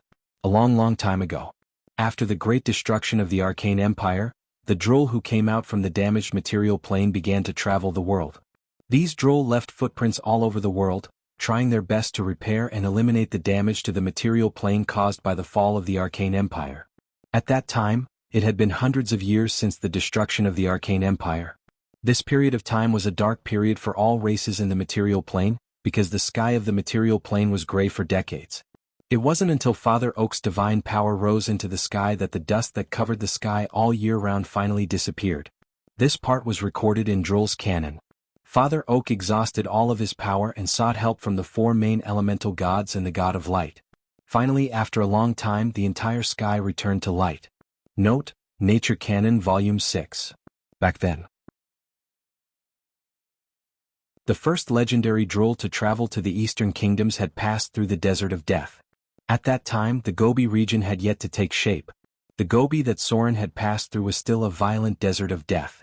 The legendary droll established a relationship with the remaining humans and civilizations of the Eastern Kingdom for the first time after the great destruction brought about by the Arcane Empire. Then he settled down in the Eastern Kingdom. That was when the relationship between the monks and the droll began. The legendary droll was determined to restore the natural environment of the Eastern Kingdom. At that time he had a very high reputation in the Eastern Kingdom. There were even many monks who followed him to train. The nearby monasteries called the White Cloud sect and the Nature sect were the monasteries that were passed down by the monks. They pursued the highest level of the ethereal body. Simply put, it was an ability that was similar to the unity of man and nature. It was also at that time the droll who came from the other side of the continent planted an oak tree for the first time. At that time, there was no way to grow plants on this land. The oak tree planted by the droll had to be maintained with his own mana. That was the beginning of the oak forest. From then on, droll and other professions began to come to the Eastern Kingdom. Wizards had also explored the Eastern Kingdom before. However, after discovering that the chaotic energy here greatly affected their spellcasting abilities, and that they couldn't even cast spells in some places, the wizards rarely set foot on this land. Some traditions began to appear in the Eastern Kingdom. For example, the oak forest in front of them. Every high-grade droll who reached the Eastern Kingdom would plant an oak tree here. They would travel in this land for a long time, looking for a balance between nature and human beings from the monks and others. They would use this to trace the footsteps of the droll ancestors, hoping to understand their thoughts at that time and enter the realm of the legendary droll. Since then, there were more and more oak trees here, and finally, it became the oak forest of today. It became a barrier in the Eastern Kingdom, blocking the sand and chaotic energy from the desert of death. Therefore, the land in front was gradually transformed to be suitable for human habitation. Therefore, this oak forest in the Eastern Kingdom was equivalent to a sacred place for the droll. As for why many droll liked to travel to the Eastern Kingdom, there were some small secrets that were revealed by some adventurers. After all, the legendary droll could advance anywhere. There was no need to go to the Eastern Kingdom. On the other side of the continent, there were many droll who had not been to the Eastern Kingdom but had advanced to legendary. This reason was the droll who had advanced to legendary in the Eastern Kingdom. It was possible that when they reached a certain threshold, their spirit would come into contact with a supreme existence and will. Then this will would reward them with a glimpse of the most real secrets of nature, and from there they would comprehend the powerful nature domain. That's right. It was the nature domain. A domain that was a godly buff for the droll. A legendary droll who had just comprehended the nature domain could easily defeat an advanced legendary droll who was more than 5 levels higher than himself. Soren suspected that this will was the father of the oak. Because other than the father of the oak, who else could give the droll such a powerful nature domain? He was the embodiment of nature. Soren guessed that the father of the oak did not completely die after exhausting all of its divine power. Instead, it merged with nature in another way. In layman's terms, the father of the oak had already merged with the physical body. It gave up the self-consciousness of a god and became a subconscious existence of nature. Moreover, this supreme will that the Druid spoke of could be sensed by the warrior monks of certain factions in the Eastern Kingdom. After reaching a state similar to the unity of man and nature, the warrior monks in the Eastern Kingdom could have simple contact with this supreme will. Some of the warrior monks could evolve their ethereal body into the powerful, vitreous body.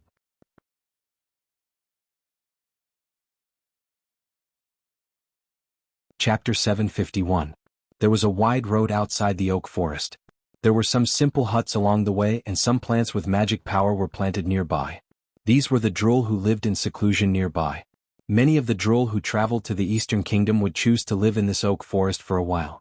Through his god-level perception, Soren could sense a powerful aura faintly shrouding this place. There was at least one high-grade legendary tree shepherd living here. However, he should be living in seclusion in the depths of the oak forest. A force full of vitality came from the ground. The figure of an eagle appeared.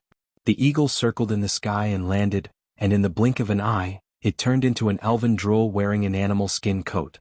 Not far from the forest, there was a strong figure leaping out, followed by a few more figures. They stepped lightly on the tree trunk and jumped more than 10 meters away. This was a martial monk's lightness technique. It was similar to the legendary martial monk who could walk on water. These monks were protecting one of them. When they saw Soren passing by, they couldn't help but stare at him.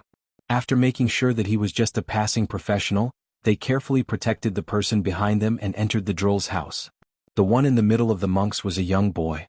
He was holding a light golden box in his arms and he looked a little nervous. The box was light golden. It was a wooden box and the outside was not painted. The light golden color was the original color of the wood that made the box. Soren frowned slightly and murmured, "Golden oak?" In this world, the wood with a golden color was not ordinary. Most of them were tainted with a trace of divinity.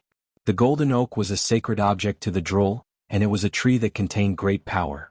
These monks had leaf-like emblems on their bodies. They were practitioners of the nature sect. The origin of the nature sect was difficult to trace, but this sect of monks was very influential in the Eastern Kingdom. There were rumors that they were the monks of the Church of the Father of the Oak. Many gods and churches would train monks internally because they could take on more important tasks than other professions and worlds. They had a natural tenacity, which made them suitable for some time-consuming tasks.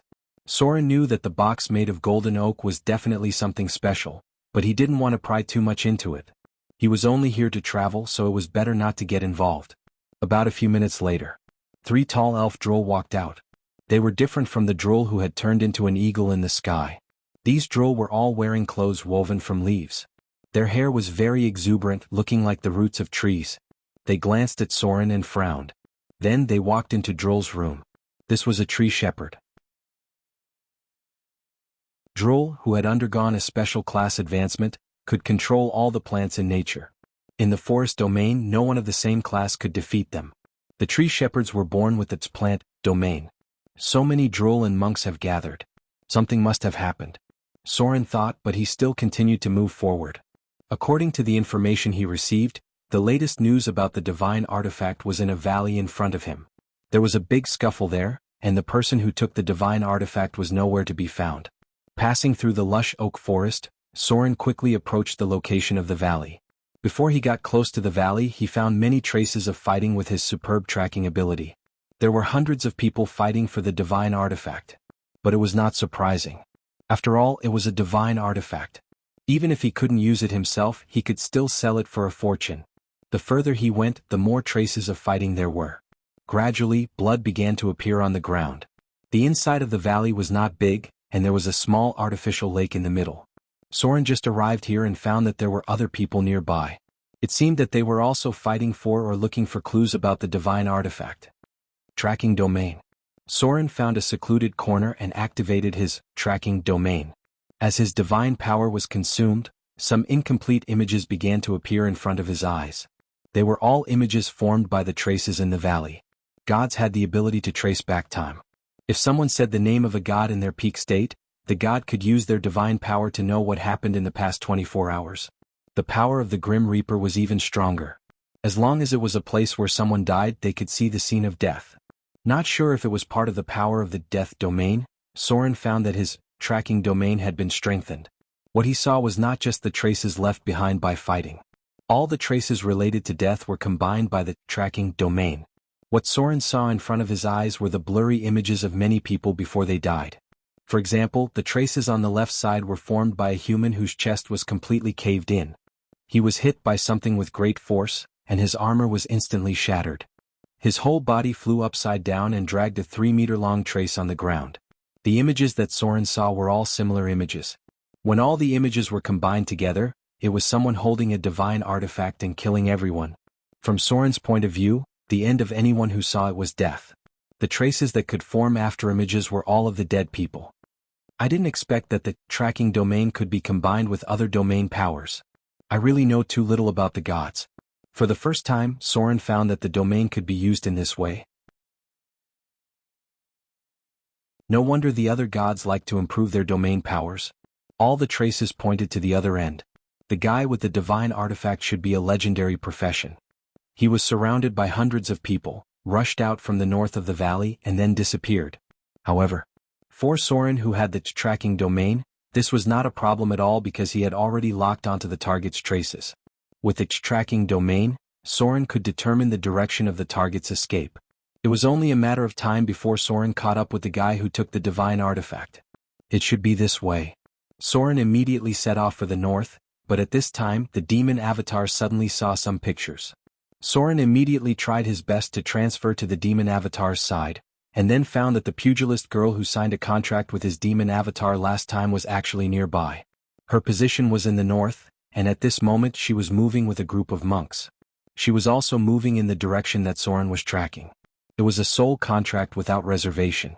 Although the Fist Master girl named Cicada received part of the demon incarnation's power and was immune to fire damage, her body and mind were already under Soren's control. When necessary, he could even observe the outside world from her perspective. This kind of treatment was similar to that of a god's chosen one. The only difference was that Soren did not give her the power of divinity.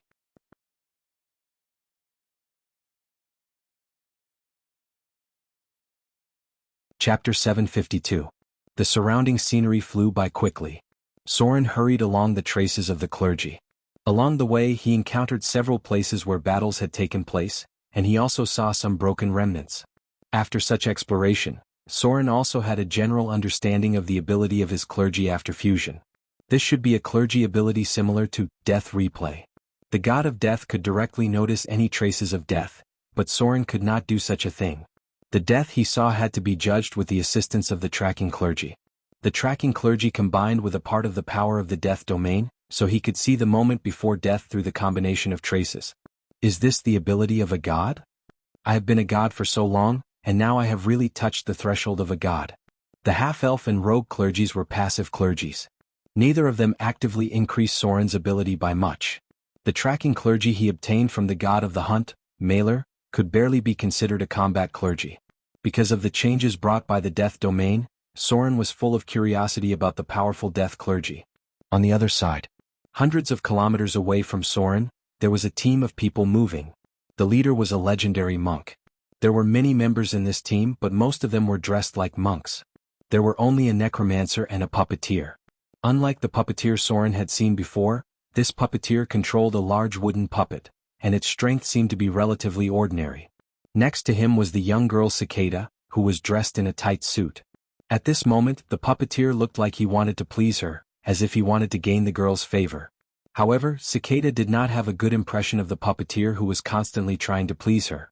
From her frown from time to time, it could be seen that her patience was reaching its limit. Since the last adventure, Cicada's relationship with her original teammates had become a lot estranged. And after that incident, it was not suitable for Cicada to act with them anymore. So, with the idea of training herself, Cicada began to travel to the eastern countries to improve her strength. Originally, she thought that after signing a contract with a powerful demon, her future would be very bleak. She had thought that she would encounter something very shameful, but she never expected that nothing would happen. There were no depraved and evil rituals, no shameful incidents. It was as if she had been forgotten by that terrifying demon. Her life had not changed much, but her strength had increased even more rapidly. It was an indescribable feeling. Cicada realized that its understanding of combat techniques was becoming more and more astonishing, and it was no longer afraid of any flames. At least for now, the demon had only brought her benefits. Finally, the girl's patience was completely exhausted.